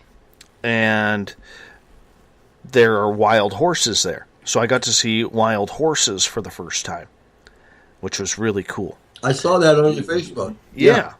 Yeah. So that was really cool. But Mark and I have actually set up a gifting site at right by where we found these prints of Sasquatch. And so according to a couple people who I've talked to, said to leave it at least 2 to 3 weeks before you go back. It takes a couple of days before the human scent wears off of the items that we placed out there. So we're going to go check it out. But it's amazing, all around the footprints that you saw. I found this huge wolf track. And this thing was about the size of my palm, man. And just wolves everywhere right now. And they're going after the young deer that are still stupid and everything along those lines, and bear tracks, and I want to see a grizzly bear. That's what I want to see. Haven't seen one of them. I don't want to run into one. Right. Especially if I'm walking. But yeah, no. You know what they say about bears, right? No, tell me. If you're out in the forest or in the woods with your friend, and a bear starts to chase you, you don't have to run faster than the bear to get away. No, just got to run faster than the friend. That's right. Well, I'll tell you, the week before Mark and I... No, hear this out. This is a true story. The week before we went out and set up... Oh, my goodness, I sounded real Canadian there for a second. When we went out, to put up the gifting site... Right. My friend Corey, who is driving down with me to the Paracon this weekend, her and I went out there to where I wanted to show her where we had found the tracks. So normally, because I don't have a gun or anything, and real stupid at this time of year because bears are starting to forage and eat anything they can, we walk into the forest, and I'm a very spiritual guy. You know this. I know you don't really buy into it, but I do. And I kind of announce very loudly that we are in the area. Corey and I are in the area. We're here just to look for the Sasquatch print, see if it's still there. We're not, we're not armed, and leave us alone. Right. And we'll leave you alone, sort of thing. And so we before we enter the forest, I gave my little speech, which is very loud. Because I want all the animals to know that there are humans in the area. And we start to walk in. We walk in probably 50, 60 feet into the forest, and it's so dense and thick in there. Like, you get 50, 60 feet in, and everything all of a sudden looks the same. Right. And so we take 3 more steps, and as we're taking those 3 more steps, I said to Corey, I think it's over that way. And as I'm saying that way, there's this grrr that lasts a big baritone growl at us, saying, hey guys, I'm here. Right where we were walking. Now this growl was probably 40, 50 feet ahead of us, could not see what it was. That's how thick it is in there. Okay? Was it Rosie O'Donnell? No? No. Oh, all right. Definitely not. Definitely not. It would have been more high-pitched of a squeal then at that point. I'm not sure, but okay. But... Well, you may. I don't know yet. But the whole point that I'm getting at is, like, here we are. We've got this giant bear growling at us from about 50 feet away, and I'm kind of like, okay, thanks, we're out. We're out. So her and I left. I've never been so scared in the forest in my life, man, than that happening. Seriously. I mean, 50 feet away from getting growled at by something big that you can't see, but you can hear it. It was like, and you know what I'm surprised with is that it didn't come out. It didn't come out and no, because walk us down. Those growls are warnings because they're scared too. They don't know what you are either. Absolutely. So we just kind of said, okay, thank you so much. We're out of here. And that's what we did. Probably a safe move, yeah. I tell you, what's even scarier is that picture that you sent me earlier from your ghost hunt. Oh, yes. Yes. That was amazing. That was a good photo. We debated that last night on the show for our feature, Ghosts of the Great White North. That was kind of a cool picture. The lady who took that, I'll fill you in, and for our audience who maybe didn't tune in last night, the lady who took that is a retired school teacher here in the area. Absolute skeptic, does not believe in anything, or did not believe in anything. You know, was only on the tour because her friend wanted to go and didn't want to go alone, so she dragged her out. And one of the rules that we kind of have on the tour for the people who come in and take it is we just say, just take random pictures. You never know what you're going to get.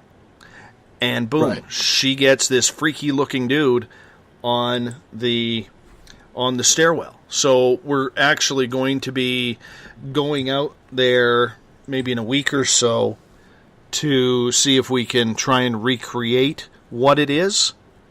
You know, we do know that Corey, who's coming down with me tomorrow, she was actually doing the tour in the barn when that happened, and it looked like no one on her section. No one. It was just freaky, man. So we got to go back because we're stupid that way. No, you got to go back, get to the bottom of it. That was a creepy photo, man. I understand. So, but we're already getting a lot of reaction because that photo actually made the local paper. Oh, I bet. Yeah, so that photo doesn't look like a normal human figure. It looks pretty spooky. No, it reminds me of Brandon Lee in The Crow. That's what it reminds me of. Interesting. Yeah, so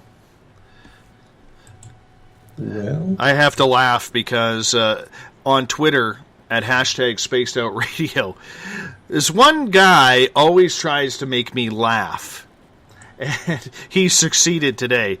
He goes by Sailor Twift. He says if Dave keeps going in the woods without a gun, these will be the last 2 known pics of Dave, and it's a grizzly bear taking a deuce in the woods, and then a pile of the deuce. I think that is absolutely hilarious. Absolutely hilarious. So thank you for making me laugh. I appreciate that. Let's move on here because the Facebook thing is kind of boring here. And we got about 10 minutes here before we have to go to our final break of the night. Speaking of social media, let's go over to the original social media, or somewhat of it, television. Okay. And for the last number of months, we have seen a lot of nighttime talk show hosts start to get extremely political. Whether it's Jimmy Kimmel, Seth Meyers, Stephen Colbert, you know, it doesn't matter who it is. They seem to be getting extremely political, voicing their disgust with whoever the president is, and we know it's Donald Trump. But at some point, when did nighttime talk show hosts become political pundits? Yeah, I don't know. It's for me personally, it's become extremely bothersome. I'd almost say it's a destructive force in my opinion, for our culture at this time. And that's not in the context of any particular political bias. I just think that, as long as there's been nighttime television or television in general, there's always been some form of political commentary, mixed in, colored in, laced in. That's understandable. And even when it has some tinge of bias to it, that's also understandable. Johnny Carson would in his monologue would mention something about politics, or Jay Leno would do the same, Conan O'Brien, all of them. And even before their time, people would do it. So it's not unusual for a political comment, or even on, say, Saturday Night Live, a political skit to take place. This has always been a part of our culture, but not like it is now. What's happening now is a very pointed, direct agenda. You see people trying nightly, every night, relentlessly trying to influence public perception regarding politics. And I'm not going to say it's out of bounds necessarily, but I'm going to say it's in my opinion, it's not responsible, because I think I think a lot of these people have left the arena of entertainment and have now entered the arena of attempting to influence the public with a cause. And number one, it's just not entertaining. It's not funny.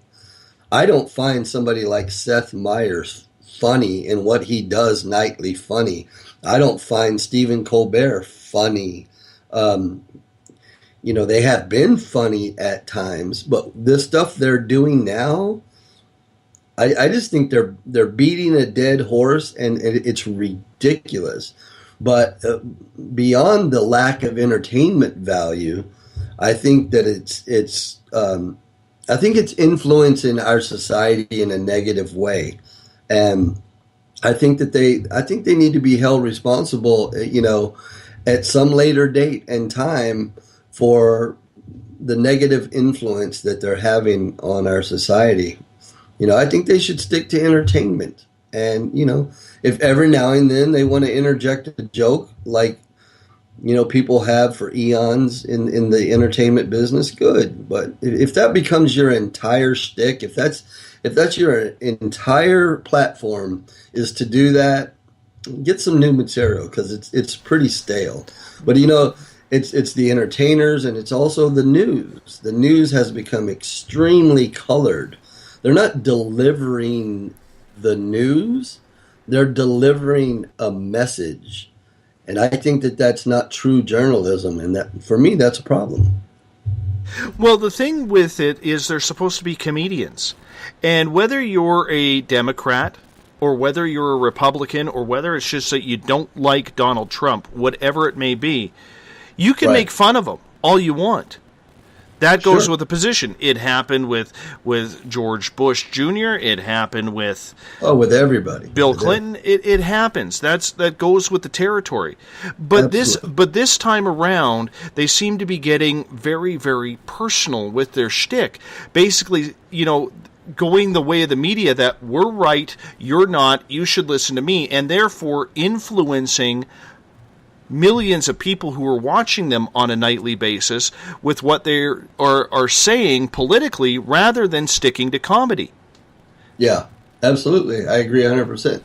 That goes to my point. I think that it goes beyond, in my opinion, being careless. I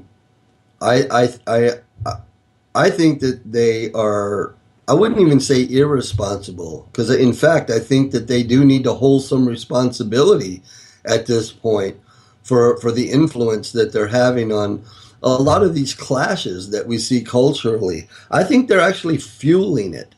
I think that they are actually fueling a rift in our society, in our culture, with their rhetoric. And I don't find it amusing at all. I mean, look, you could think what you want about Donald Trump. If you find him a particular way, if you disagree with his politics, whatever, or any other politician for that matter.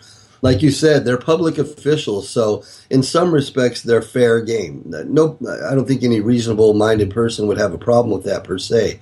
But when you go beyond that and adopt an agenda to influence public opinion, and you use your comedy platform to influence people's political opinions nightly, I don't know. If I was their agent, I would reconsider, re-signing their contract, not re-signing it. You know what? You're not funny anymore. Get some new material. And besides, they're all using the same talking points anyway. There's not an original person between any of them. So, well, it is disappointing because I don't like people being influenced for whom they should vote for because who their favorite TV show host is. Okay, people have to make that decision on your own. Okay, and that's where research comes in. But when you have people who are deliberately pushing their own agenda on millions upon millions of people, we talk about not being anything communistic, but that's what you're doing. When you're pushing an agenda like that, it is communistic or socialist or whatever you want to call it. Yeah, terms like fascist and communist and socialist, those terms are so misused nowadays. A lot of the people that use those terms are actually exhibiting behavior that is exactly what they're claiming other people are. But yeah, I think when you're in a position like a lot of these people are, where that you have an audience of millions nightly, weekly, you do have a certain responsibility to draw that margin between what becomes what's entertainment and then what becomes a little bit outside your arena. Jamie, on that note, I'm going to get you to hold on here because we are going to go to our final break of the night. Our guest tonight on Spaced Out Radio is Jamie Sexton. The Rebel Planet happens the third Thursday of every month. The next time Jamie will be on will be Thursday, October 19th. We got 1 hour to go with Jamie Sexton. We got a lot of topics to cover, including the nut bar in North Korea. We're going to get to it here right after this break. You are listening to Spaced Out Radio. I am your host, Dave Scott. We'll see you on the other side. We're getting strange on Saturday nights. Hi there, this is Dave Cruz, and each Saturday, starting at 9 p.m. Pacific, midnight Eastern, I will take you on a tour of the weird and obtuse on Spaced Out Saturdays, from aliens to Sasquatch and every tinfoil hat in between. We got you covered. Join us at spacedoutradio.com for Spaced Out Saturdays. See you there. Not ready for bed on Saturday night? Right after Spaced Out Saturdays, hop on over to S4 with Corey Ruiz and me, Eric Cooper from Forest Moon Paranormal. With S4, there are no limits to what we try and uncover. From government conspiracies to helping clean up the paranormal, no topic is safe on S4. We get to the heart of the matter, of the subjects you want to learn more about. So tune in on S4 starting at midnight Pacific, 3 a.m. Eastern, only on spacedoutradio.com. Have you had an experience you can't explain? Would you like someone you can trust to look into it? We have just the place. The SOR Sightlines Report is the place for you to find answers. Whether it's Bigfoot, UFOs, Dogman, ghosts, aliens, or anything strange, the Sightlines Report will get you connected with one of our expert researchers to find out what's going on. All of your personal information is kept 100% confidential. The SOR Sightlines Report, a place for you to find the answers you need, only at spacedoutradio.com. Hi there, I'm Butch Witkowski, lead investigator with U4 Cop. On the final Monday of every month, you can listen to me and host Dave Scott on Spaced Out Radio's Strange Days. We're going to get to the heart of the matter when it comes to what's happening out there. People are seeing and experiencing things from ET contact to Bigfoot, and I want to hear about it. Your experiences are what we investigators need to help solve these unknown mysteries. So tune in at spacedoutradio.com to the final Monday of every month from Butch Witkowski's Strange Days. This is Eric Markham, news editor for the Spaced Out Radio's The Encounter Online. We have put together a great team of writers and journalists from all over the world to bring you top-quality paranormal stories. From alien encounters to the latest conspiracies, you won't find any of that fake news here. True stories and top-notch reporting as we look to bring these experiences to the mainstream.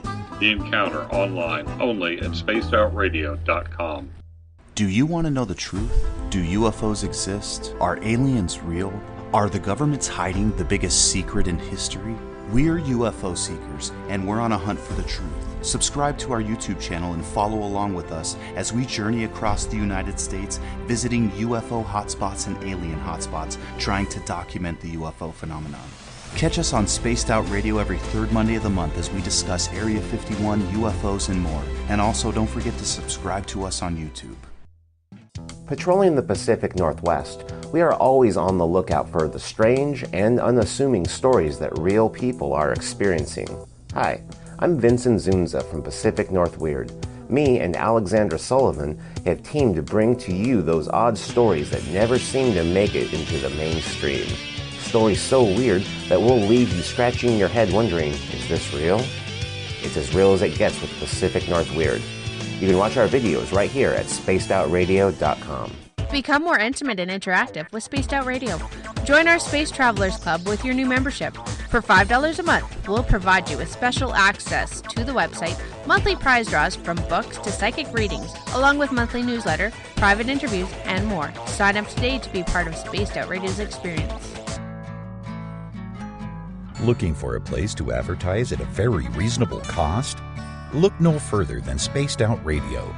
SpacedOutRadio.com has an advertising tab that you can click to check out our daily, weekly, and monthly packages to play on the radio, or our website including social media. From commercial spots to banners, we have it all. Check out our competitive pricing today. Don't have time to listen to Spaced Out Radio live? Wherever you are, the car, the office, the shower, or even if you're traveling, we're right here for you. Each Spaced Out Radio show can be found on iTunes, TuneIn, and on our YouTube channel, Spaced Out Radio Show. It's the perfect way for you to catch up on our shows. For more information, just head over to our website, spacedoutradio.com, and tune in to us today.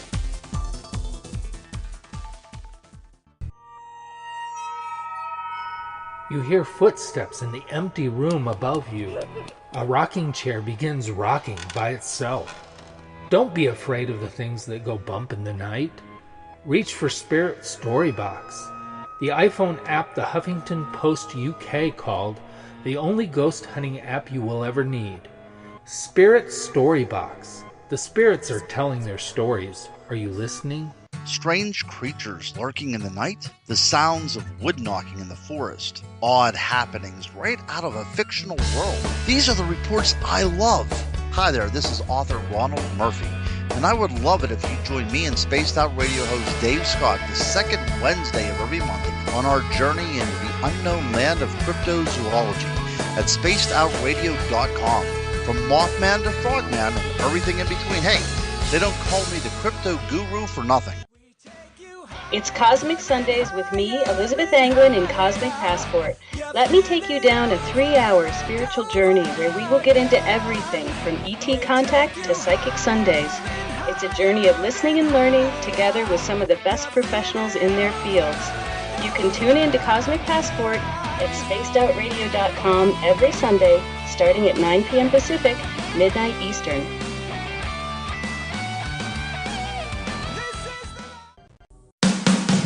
The views and opinions expressed by tonight's guest and topic of discussion do not necessarily represent the official policy or position of Spaced Out Radio, Spaced Out Weekend, Spaced Out Radio Limited, its hosts, syndicated carriers, or anyone associated with this broadcast. You're listening to Spaced Out Radio with Dave Scott. Follow Dave on Twitter at Spaced Out Radio and hashtag Spaced Out Radio. and on Facebook, Spaced Out Radio Show. Now, back to the program. Welcome back to the third and final hour of Spaced Out Radio. Tonight, I am your host, Dave Scott. Good to have you with us. Tomorrow night on the program, I will be away. Dave Cruz is going to be in the hot seat at SOR headquarters here, as he will be hosting tomorrow night. Casper Parks is going to be his guest. Everything gets going at 9 p.m. Pacific, midnight Eastern Time at spacedoutradio.com. I will be taking part in this weekend's Paranormal Conference put on by Forest Moon Paranormal down in Concrete, Washington. I'm making my drive at about 8 o'clock in the morning. Going to take me all day to get there, but it's going to be a great weekend, so I hope you don't mind Dave Cruz filling in for me tomorrow night. We want to welcome in everyone listening in on WQEE 99 Rock the Key down in Noonan, Georgia, home of the Walking Dead. We are live as well on the United Public Radio Network, 107.7 FM in New Orleans, and over 160 countries around the world. Great to have you with us. We're also live on KTLK, The Fringe FM, Renegade Talk Radio out of Las Vegas, and if you're listening in on Revolution Radio, remember the Double R Machine is a donation station financed by you, the valued listener. Head on over to freedomslips.com and donate today. Bill Cardwell has set the password for tonight in the SOR Space Travelers Club. Zeitgeist. Zeitgeist is your password for tonight. Make sure you use it wisely, Space Travelers, as Bill sets the password each and every night, right here on the mighty SOR. If you want to follow us on social media, you can do so on Twitter at Spaced Out Radio. Use the hashtag Spaced Out Radio if you want to connect live with me during the show as well. Give our Facebook page a like, Spaced Out Radio Show. You can also join our chat on Facebook at the SOR Space Travelers group. All you got to do is sign up for that. We'll let you in. We're also on Instagram, Dave Scott, SOR. You can listen to us on iHeartRadio in the United States, TalkStream Live. Tune us in on TuneIn and download this show and others on iTunes. Our website is spacedoutradio.com, where we have a plethora of features for you, including joining the SOR Space Travelers Club for $5 a month, shop at our Spaced Out Radio store, rock out to some Bumblefoot. You can also read the encounter online, as well as watch some great video footage from UFO seekers and Contact TV and more. All of it at spacedoutradio.com.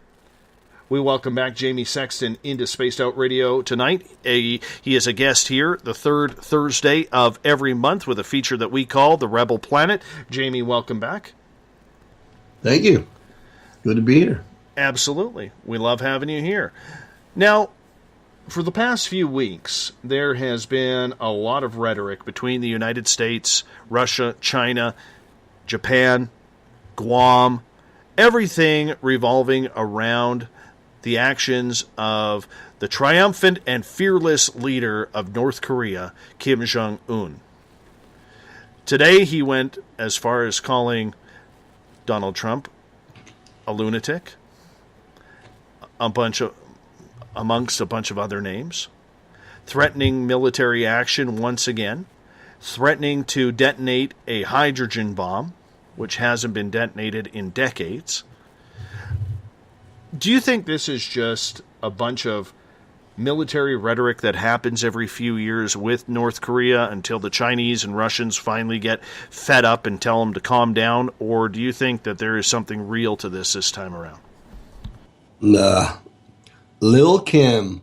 To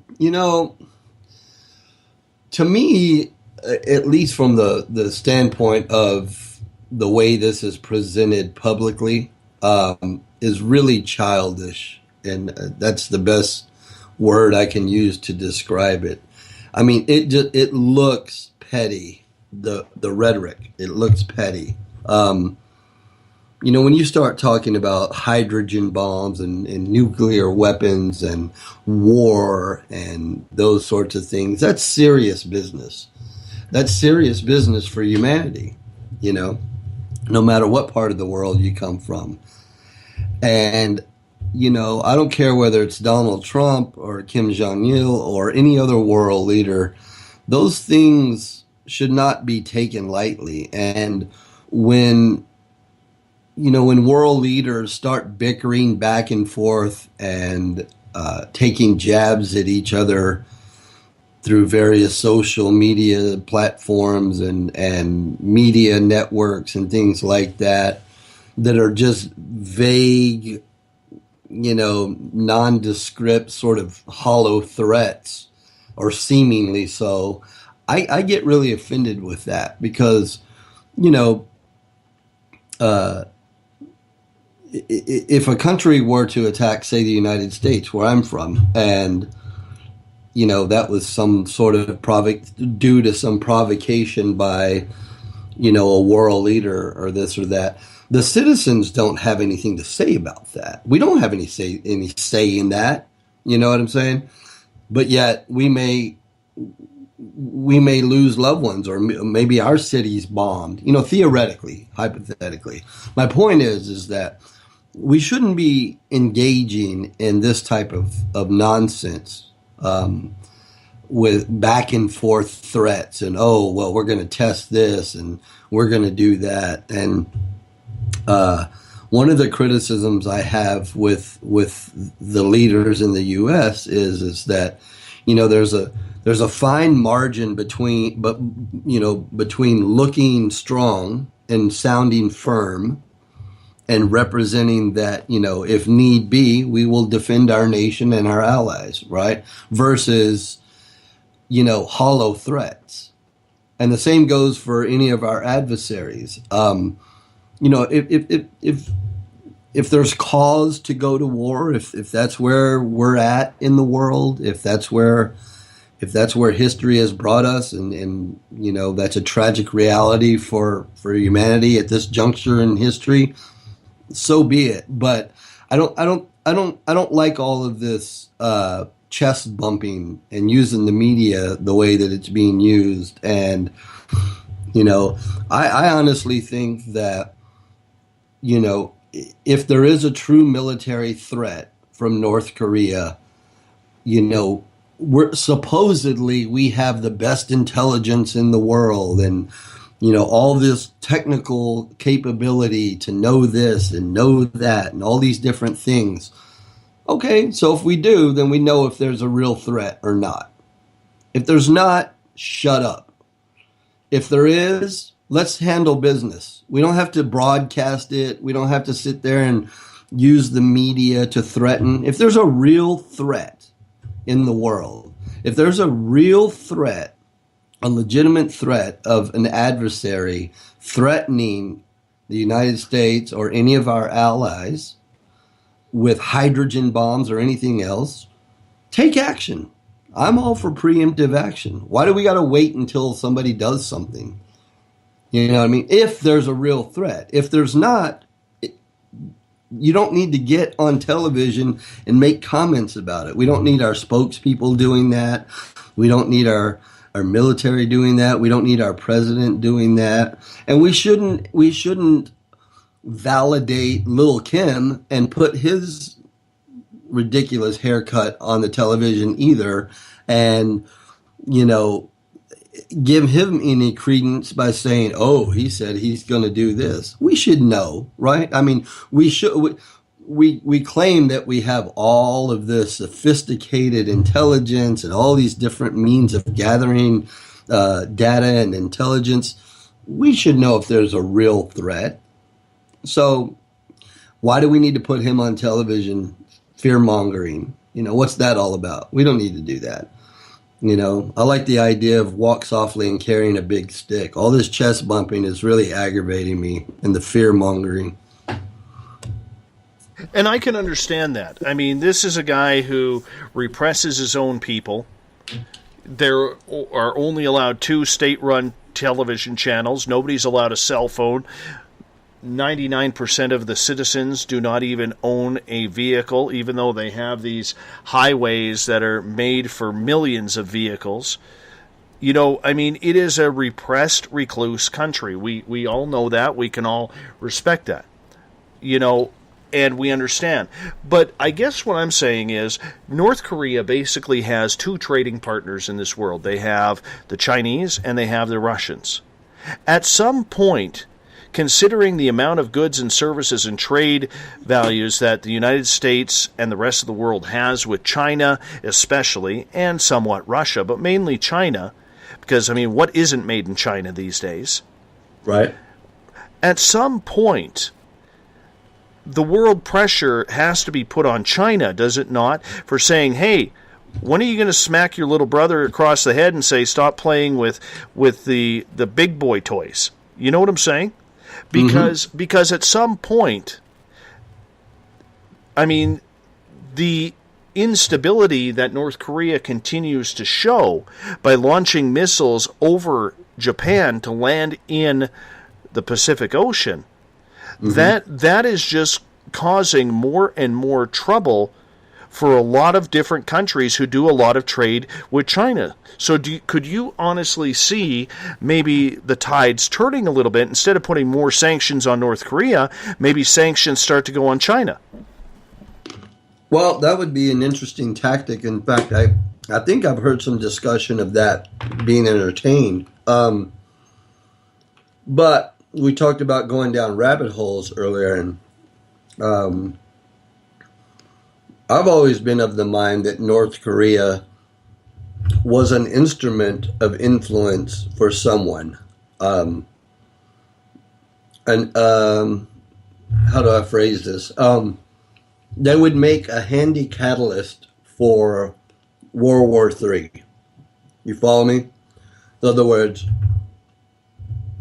if North Korea isn't necessarily a true threat, but could be presented or used as a true threat and as a catalyst to enter World War III, then you would have to consider who would exercise that ability. In other words, who would it benefit? Who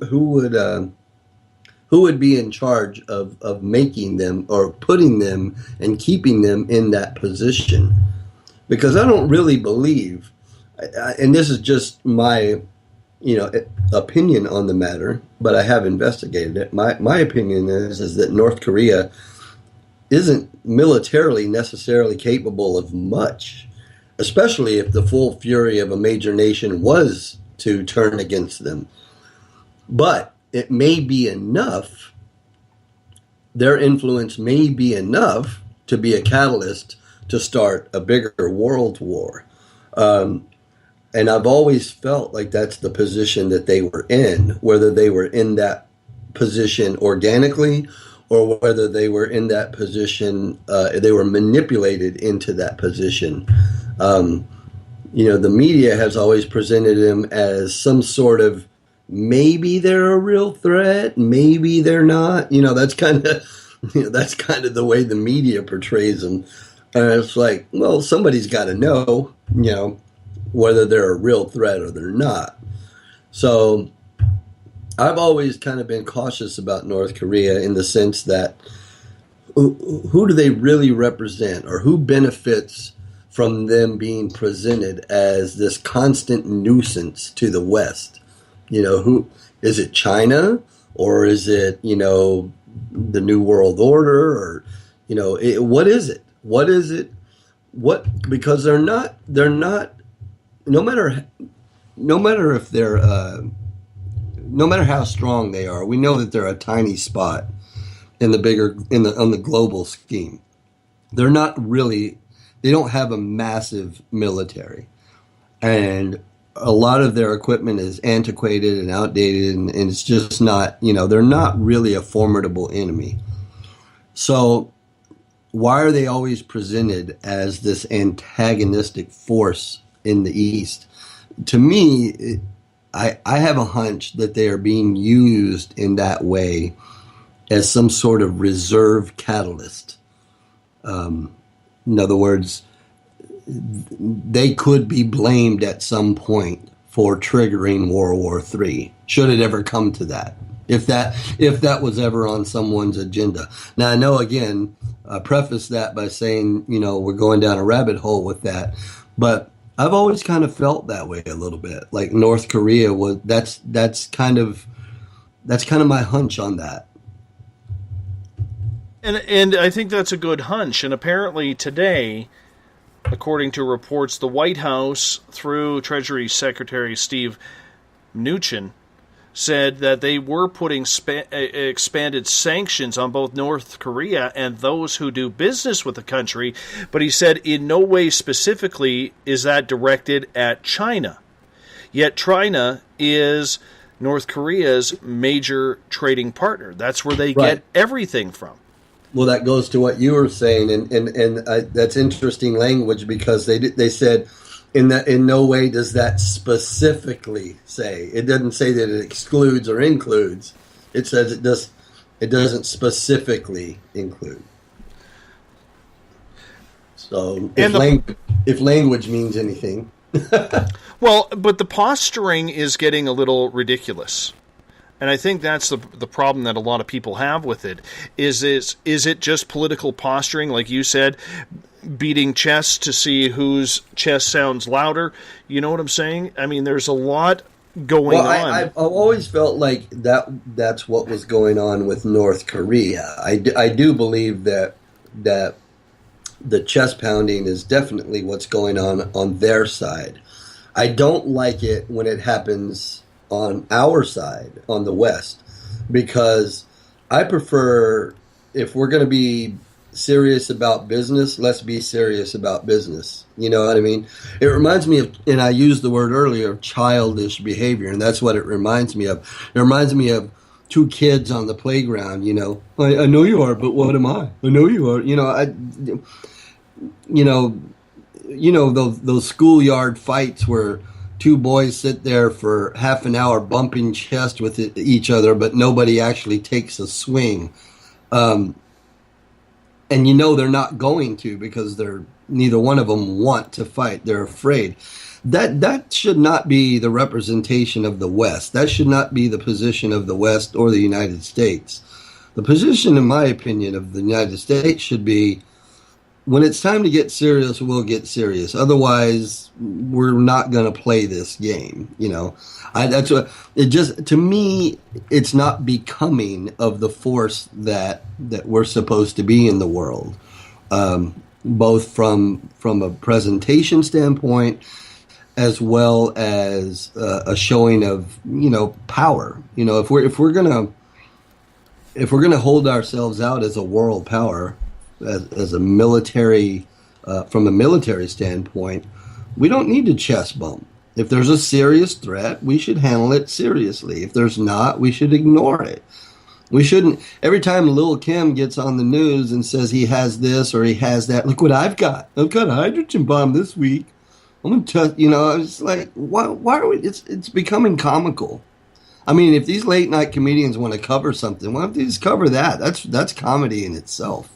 You know, either there's a serious threat. In my opinion, either there's a serious threat or there's not a serious threat. And if there's not, don't clutter up our news and our airspace, and our politicians and our president shouldn't be making some sort of back and forth petty exchange over this. You know, that's just my opinion. I want to thank one of our listeners on Twitter, Sailor, for posting this on Reuters right now. There's an article saying that Asia's stocks have slipped because of this, yet the Japanese yen and the Swiss franc gained on Friday in the markets after North Korea said it might test a hydrogen bomb in the Pacific Ocean and escalating their war of words with U.S. President Donald Trump. So it's all a market thing. Well, I mean, it's definitely influencing the market for sure, right? So, but yeah, maybe. What if it? Are you hypothesizing maybe that was the reason for it? Is that what you're suggesting, perhaps? Well, I mean, it seems like every time something is done, I mean, let's face it, for the last 16 years since 9/11, you could even go before that, maybe to 1991 with the first Gulf War, we've been really living in a military-industrial complex where everything is based on militaristic attitude and actions. Well, it's definitely become a factor in all facets of our society, including including the stock market. So sure, yeah, and I think that's a reasonable hypothesis. I don't know which came first, the chicken or the egg, but it could be just an organic result of what's happening, or maybe it was engineered that way. In other words, maybe all this rhetoric is to influence the markets, or maybe all this rhetoric just organically does influence the markets. But I think that's unfortunate, especially when there's nothing actionable at this time, Mm-hmm. Well, at some point, though, do you expect China to ever allow... I mean, they'll let them build their missiles or whatever they want to do, but do you expect China ever to allow Kim Jong-un to actually hit the launch in some sort of warlike fashion? Well, I mean, the way you preface the question, it pretty much would suggest that they control North Korea, that China controls North Korea. Economically, they do. Economically, sure. But if they have any independence at all in that arena, I don't think it would be really a matter of China letting them do anything. In other words, are you suggesting that China would give them the green light to do something actionable, or would turn the other cheek? I'm pretty sure if I were to get my 2 cents in, and this is my opinion only, I'm pretty sure that if China actually heard that Kim Jong-un was going to launch a nuclear missile strike towards the United States, I would honestly believe that they would probably have something to say about that, considering the United States is one of the largest, if not China's biggest trading partner, and economic trading partner. True, but then again, the threats are already there. We've already got the threats. I mean, the guy makes a public threat every other week. And China, for the most part, all of their responses have been pretty watered down.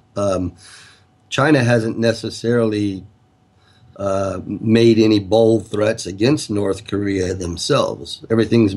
All of their reactions have been pretty tame. They've held themselves out to be a steady partner with the U.S. as far as trading goes. They haven't really made any big changes in that, in that at all. But they haven't necessarily condemned anything outwardly either against North Korea. I mean, other than some softball political statements, but nothing really threatening that, So that gives me a little bit of pause. That's why I say, whose instrument is North Korea if they're an instrument? If they're not a real threat, but they're an instrument for chaos, who's pulling the strings? If it's China, then that would make sense to me, and that's why I always kind of think maybe that's what it's about. But you just never know. I don't know for sure. I don't like hollow rhetoric.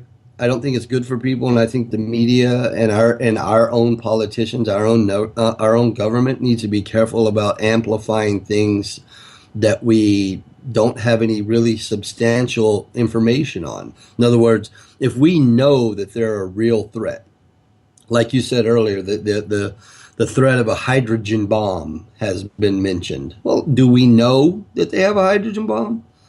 Do we know that? Or are we speculating? Are we going on intelligence? Or are we going on something that he said in a newspaper? Kim Jong-il said it in a newspaper. What are we going on with that? Why is the news reporting that? Why is our government commenting on that? Do we know, or are we speculating? What is the substance behind this threat? Just like the other threats that Kim Jong-il. You see what I'm saying? So my feeling is that if there's any intelligence to suggest that there's a real threat there, then we should be poised to take action. We don't need a whole lot of rhetoric involved. We need to be serious about serious matters, and we need to ignore petty rhetoric. That's what frustrates me about this. It's like I'm all for posturing when it's necessary. Now, in other words, I wouldn't want a president to appear weak on these matters or a government to appear weak on the matters. But I also do not get particularly aroused by, hollow posturing, phrases like fire and fury. I'm not condemning anyone for using that. I'm just saying it doesn't do much for me. You know what I mean? I'm not, war is not really a pleasant thing for anybody. It shouldn't be. So we don't really need catchphrases like fire and fury, and all these different things. To me, that's theater. That's theater, and that's child's play, and it's petty, and it's weak. I don't think we need to be engaging in that kind of thing, especially for any elongated amount of time. I think that if there's a serious issue at hand, we need to be serious about it. And if not, we need to move on and ignore the man with the funny haircut. It's getting ridiculous. Little bit of a sad story here as we change gears. Disgraced and former NFL star Aaron Hernandez, who committed suicide in his jail cell by hanging himself in prison in April at the age of 27. They've put his brain through a number of tests at Boston University's CTE Center, which rates the brain as part of a neurodegenerative brain disease called CTE, which is chronic traumatic, I'm going to butcher this word and I do apologize, encephalopathy. It's a degenerative brain disease, yeah. No, it's linked to repeated head trauma as far as I understand it. Yes, indeed. And there are 4 stages to it, and a lot of what happens with this neurodegenerative brain disease, it comes with Alzheimer's-like symptoms, including memory loss, confusion, aggression, rage, and sometimes suicidal behavior, which obviously happened with Aaron Hernandez. Now, there are 4 stages to this. Hernandez was found to have stage 3, which is commonly associated with cognitive and memory loss, as well as behavioral changes and impaired judgment. And what they are pretty much saying is that, this may have been the reason why he murdered 3 people and was sentenced to life in prison. I'm wondering what you believe in regards to trying to use this as some sort of defense, because there is a class action lawsuit towards the NFL for $20 million on behalf of his former fiancée and their daughter that they had together. Right. Yeah, I don't know. This is sort of out of my wheelhouse as far as, from an outsider's point of view, if they can prove, as you suggest they have, or as these articles have suggested, that he in fact did have CTE and it was at the level, if they can prove that, from a legal standpoint, the law is a law, and they have every right, I suppose, theoretically, to form a case. I don't know how much weight that would hold in the grand scheme of things as far as his behavior. Well, let me ask you this, though, okay? Let's say Hernandez was still alive. Right. Yes, he was found guilty while serving a murder sentence. Right. Okay. Yes, he was spending the remainder of his life in prison. But do you think on an appeal, and I guess where I'm going with this is with the way appeals are handled now, considering the violent nature of his job playing in the NFL and playing years and years of football with head injuries. Let's face it, the helmets, they're not, and I come from a hockey background. I've had concussions myself, and I've got vertigo out of nowhere from it. They're not fun, okay? But I guess what I'm saying is, could we now be seeing any type of potential defense if by chance that somebody does this same horrific thing? Because we do know that the NFL does have a run every few years with one of its former players murdering somebody. No, I don't. I mean, yeah, you're asking me the questions. Could we potentially see that used as a defense? Yes, theoretically, I think we could, especially if some sort of precedence is established with the Hernandez case. But ultimately, do I believe it should be used as a defense? My personal opinion is absolutely not. No, not at all. Because, at some point, you just got to be responsible for your own actions. And that includes playing football that is going to risk your health. I don't know if this is necessarily a good analogy, but the first one that comes to mind is saying, well, I know alcohol will distort my thinking process, but I'm going to go ahead and get tanked, and then I'm going to drive home and kill a bunch of people, and then I'm going to use the defense that I was drunk. We don't allow that anymore. That sort of thing doesn't happen. If anything, you'll get a stiffer penalty because of it. You see what I'm saying? Now, I'm not saying it's necessarily a good analogy, but my point is that, I mean, how many people are in the NFL? How many people, as you mentioned, play hockey? Are they out murdering people? And where do you draw the line between your own personal decisions to do something like that versus, some illness that you might be suffering? I think it would be really hard to distinguish where that line is drawn. And if you can really establish that, getting a head injury due to a sport that you're playing will cause murder, I guess we need to go ahead and cancel hockey in the NFL then, right? Ultimately, right? Because people might die.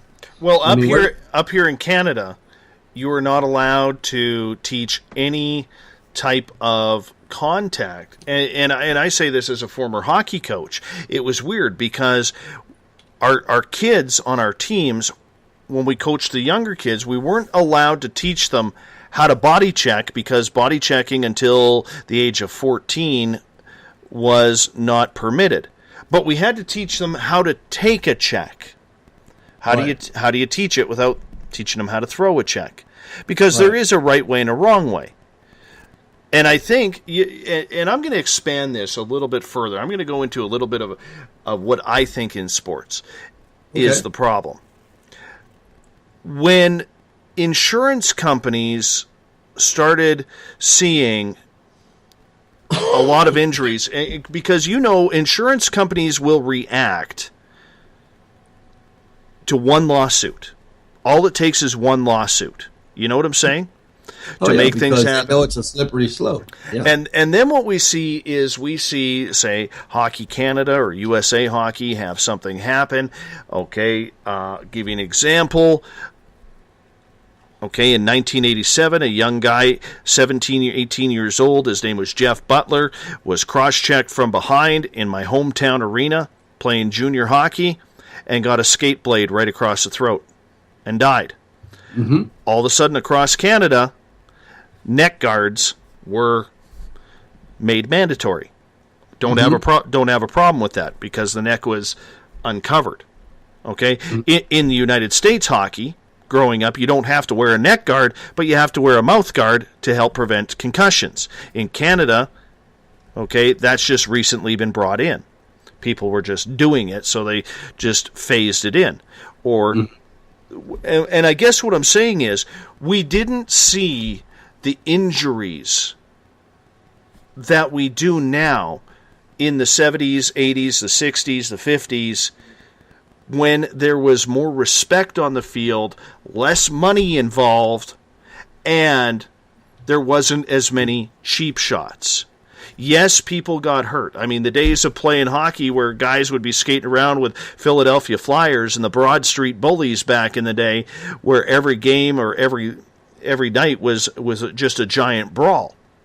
Okay, sure, guys got hurt.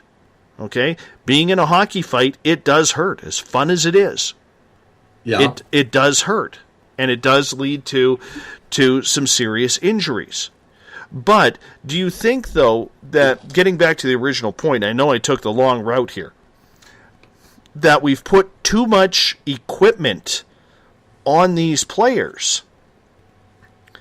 And that's the reason why, because we're trying to protect the players with so much equipment, that in the end, a lot of these players are getting even more hurt because people feel, say, if I'm running you into the boards or we're at the 50-yard line going head-to-head, even though head-to-head contact is illegal in football, that we're still... Right. The amount of equipment that we have on is making us braver than what we would be if we had less equipment. Well, I mean, that'd be a question for the sports guys, but yeah, I mean, it could be a matter of taking advantage of the fact that they assume people are more heavily protected, or it could just be a decline in sports ethics. You know, are we there? I don't know. I don't know, man. This comes for me. It's like when I watch NFL, when I watch National Football League. I get sort of I get irritated with all the rules. You know what I mean? There's so many rules and regulations to the sport, and some of them I understand. A lot of them have been good for the sport, but at the same time, it also kind of waters it down. You know, it's kind of it's become a very technical thing as opposed to a more of a visceral, emotional, sort of passionate sport, you know, where, you know, I think it was Ed McMahon that one time I was watching him when I was a kid.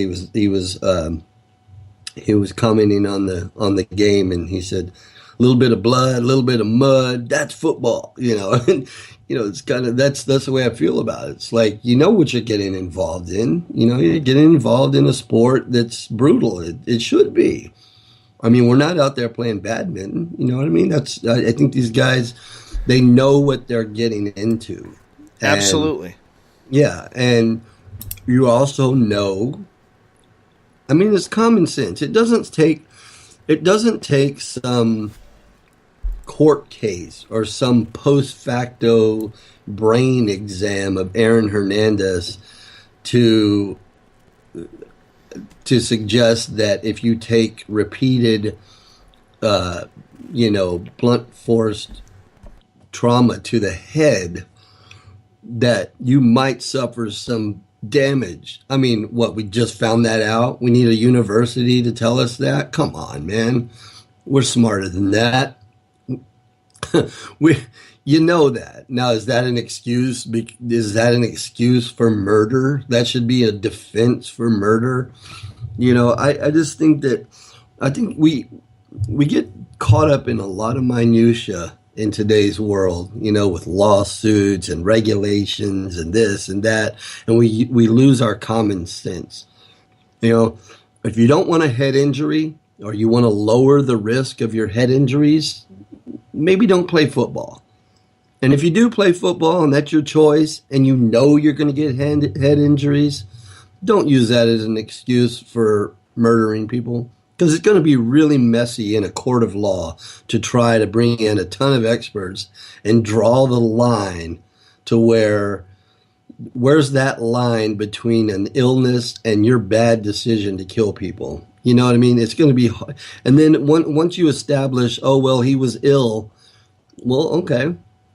So where else? Okay. Now we're going to have to look at the rest of society. What other excuses can we use for murder now as a defense? You know, it just, I don't know. I don't like it. I don't like the whole idea of it. As far as the civil part of it goes, as far as the civil suit goes, that's a little bit different. But for the criminal part of it, you're responsible for your own actions. I don't want to hear anything about head injuries. That's ridiculous. I can't go down that road. I agree, and I still think, you know, and I'll finish this because I'm more the sports guy here, being a former sports reporter.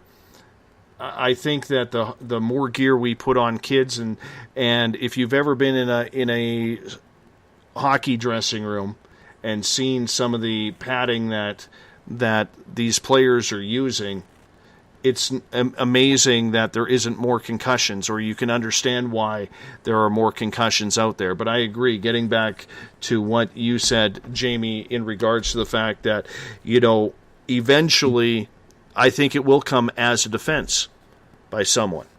Yeah, I think it depends on what precedence this ends up setting as far as that goes. But once you start down that slippery slope and you open that can of worms, sure. In the world we live in today, nothing would surprise me. Mm-hmm. One final stat that I want to get off of this, because I think it's a very important stat. Boston University has tested out, I believe, 111 brains of former NFL players who have passed on. 110 of those brains have had neurological disorders linked to CTE. Mm-hmm. Or post-concussion syndrome, whatever you want to call it. Yeah. So the fact is, there is a problem. The problem that we do have is you can't test the brain until the person is dead. Yeah. And people that type a lot and play guitar a lot get carpal tunnel syndrome. I mean, we just, again, what are you supposed to do? I would venture to say that unless you're wearing a balloon helmet, if you play football, you're going to get injuries, head injuries, all kinds of injuries. What are you supposed to do about it? You're supposed to go out on the field with an inflatable suit that weighs 400 pounds. I mean, are we going to play football or are we not? You know what I mean? Are we going to play hockey or we're not? Next thing you know, every contact sport in the world will be outlawed because there's too many liabilities and nobody can be insured. And people will be using their injuries as excuses for lawsuits and criminal activity, et cetera, et cetera, et cetera. It's just a slippery slope. I don't like it. I don't like it at all. Absolutely. Absolutely. Let's move on here. As you know, I'm heading down south tomorrow to the Forest Moon Paracon down in Concrete, Washington. And I got in a little bit of a panic before the show because I couldn't find my passport. Okay? Now, yeah, I lost mine in Vegas. Now, I got to tell you this. I've never traveled outside of North America. I'm probably one of the few who hasn't. Mm-hmm. What a pain in the ass it is to have to flash a passport as a gray-haired, short, fat white guy. Okay? To prove that I am not a terrorist. Right. I tell you, we have the longest and the largest non-guarded border in the world. You have nobody but us Canadians. Sure, we grow some good pot up here, okay? But besides marijuana, really, what are we trying to do here? And this is my big issue. Do we really need to be showing passports between Canada and the U.S.? Is that you're asking me? I'm asking you. Let's debate this. Yes. Yes, I believe we should. As a matter of principle and practice, I think we should. I don't think that we should demand it from one end of the country on one border and not the other. That wouldn't be fair. And just because, just because statistically one country of origin may have a less risk assessment than another or less of a problem, doesn't mean that you need to alter the practice. I think practices like that and standards like that should be across the board. On the other hand, across the board, I think a lot of the agencies like TSA and Border Patrol, I don't think these people have their crap together. You know what I mean? I just don't. I don't think they have their stuff together. I think in some instances, their practices and their methods are far in excess of what they should be and far more cumbersome and troublesome. On the other hand, I think in areas where they probably could be more effective, they don't. So I don't like these agencies. I think they've become pretty cumbersome in what they do. But your question was, do we really need to check passports from Canada to America? I'd say, yeah, sure. And the other way, too. If an American is visiting Canada, sure, I think we need to check passports. I just think that it needs to be more of a reasonable, sensible process, because I have a lot of friends that tour in Canada, and they complain about it all the time. And they complain about how difficult it is to get across the border to Canada. And the other way too. And I have a good friend that is opening a film school in Las Vegas, and he actually has a house in Las Vegas as well as his Canadian home.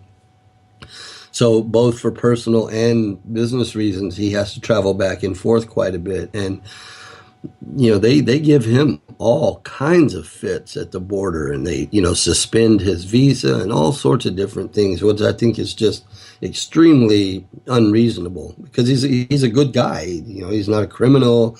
He pays his taxes. He's a businessman. You know what I mean? There's no reason on paper that he should be harassed that much. And I've had friends that tour over there that have almost had to postpone touring dates because they got hung up at the border, or their equipment got hung up at the border, or something like that. So, yeah, I think they need to be better at their processes. But as far as eliminating the process, I wouldn't suggest that. Well, I can tell you where this story started. It happened, I believe, in 2009, maybe a little bit earlier, that Janet Napolitano, along with John McCain, said the reason why we need Canadians to show their passports at the border and got it passed through Homeland Security is because the 9/11 hijackers came through Canada. And apparently they blamed Canadian authorities for allowing these hijackers to get into the United States. Okay. I'm still scratching my head on that one, because the last time I went through the border, I had to be allowed into the country by a border guard or border services officer, whatever you want to call them, from the United States. So I'm still, almost 10 years later, scratching my head trying to figure out how Canada got blamed for allowing the 9/11 hijackers into the United States. I don't know. But I don't know. No, but I don't know how some of these. Yeah, go ahead.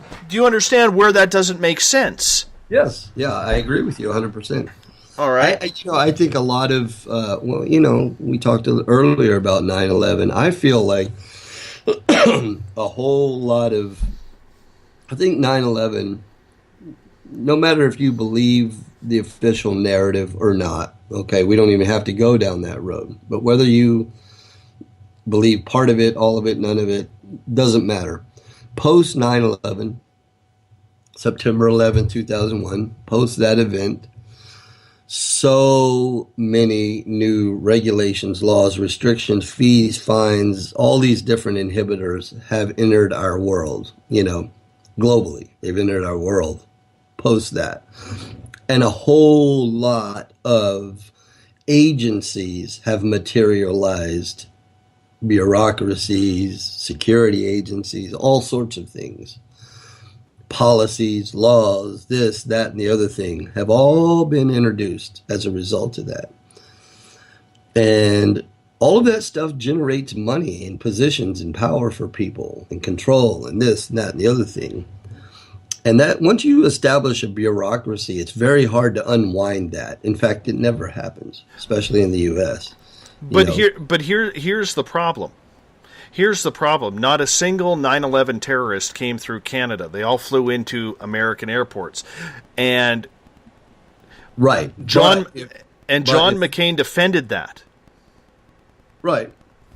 But if they can institute a whole bunch of new policies on every border and employ a whole bunch of people and charge a whole lot of tax money to justify that agency, then there has to be a threat there to justify all that, right? So maybe just a matter of economics and bureaucracy and that kind of stuff. Because, yeah, I mean, I'm one of those people that believe that 9/11 was an inside job. It's that I'm convinced of that. To some extent, at least, I believe it was. But yet, our world has been utterly turned upside down as a result of it. And I don't think that that's a good thing. Because we're not going to unwind any of these new far-reaching policies and invasive laws and this, that, and the other thing. Those are going to be in place forever. And they'll be, exponentially expanded and added to. I don't feel good about that. I think it gives up a lot of our liberties and freedoms and other things. And so, unfortunately, that manifests itself when you're crossing the border at the airport or getting your passport checked, or 90-year-old grandmothers getting frisked going, while they're going through the airport. I don't like that. I don't like the idea of these agencies having that much control over our travel and everything. I know in theory it's a matter of safety. I get that. But, it obviously it's making your life inconvenient and you're not a threat. So, that's just kind of the world we live in, man. But as far as saying, well, nobody came through Canada, none of these terrorists supposedly came through Canada, so we shouldn't be checked because we're the good guys. I think if you're going to have a policy, a new travel policy, to answer your question, Dave, I would argue that it would have to expand everywhere. I don't think that you could say, well, Canada didn't do anything, so they're cool. We never do anything, man. We're the good neighbors. We give you all the best pot. We gave you hockey. I mean, every time you pissed us off, we sent you a musician, whether it's Bieber, Celine Dion, or even your buddies from Nickelback. You apologize for everything. Exactly. What have we done? You talk funny, but no, you guys talk funny. You guys talk funny. Absolutely. Love it. Absolutely. My friend, we are about to wrap things up. We got about 60 seconds left with you, my bud. Listen, I hope the world doesn't end and we have another show in October. Well, we should. We should. Yeah. I plan on being here. I'll be here. Excellent. Excellent. Otherwise, we quote Iron Maiden, run to the hills, run for your lives. We'll find out on September 23rd. What's happening with Rebel Planet, James? Fill us in. Well, there's been a delay in launch, obviously, because we moved the whole operation to Texas, which was kind of a forethought anyway. We just weren't sure it was going to happen, but it did. So we're in Texas, but we are still aiming for launching this year. If we don't, it will be early in 2018, but we will be coming at you soon. Love it, my friend. You hold on. I'm going to wrap this show up. I want to say thank you so much to Jamie Sexton. He comes on here the third Thursday of every month with a feature we call The Rebel Planet, where we go over some of the weird, strange, conspiratorial stories, looking to the news behind the mainstream news. That's what we do with The Rebel Planet. Tomorrow night on the program, I will be on my way to the Forest Moon Paracon. So sitting here at Spaced Out Radio headquarters will be Dave Cruz from Spaced Out Saturdays and Beyond the Strange. His guest tomorrow night will be Casper Parks. They get going at 9 p.m. Pacific, midnight Eastern Time. Everything can be found at spacedoutradio.com. I want to say thanks to my great team for helping me put this show together. But the main thank you goes to everybody on Twitter, everybody in the chat rooms, everybody who's taken the time to share this show to make us bigger and better every single day. You guys are the ones who are pushing us for the better programming, the more exciting programming, and we are trying to deliver. Thank you so much for holding up your part of the bargain by sharing this show. Because together, my friends, doing all of that means we own the night. I will talk to you on Monday. My guest will be Butch Witkowski with our feature Strange Days. I look forward to having a good time, and if you're heading down to the Paracon, please come and say hello. I want to shake your hand and say thanks for being a Spaced Out Radio listener. Mr. Bumblefoot, we need a favor. Take us home.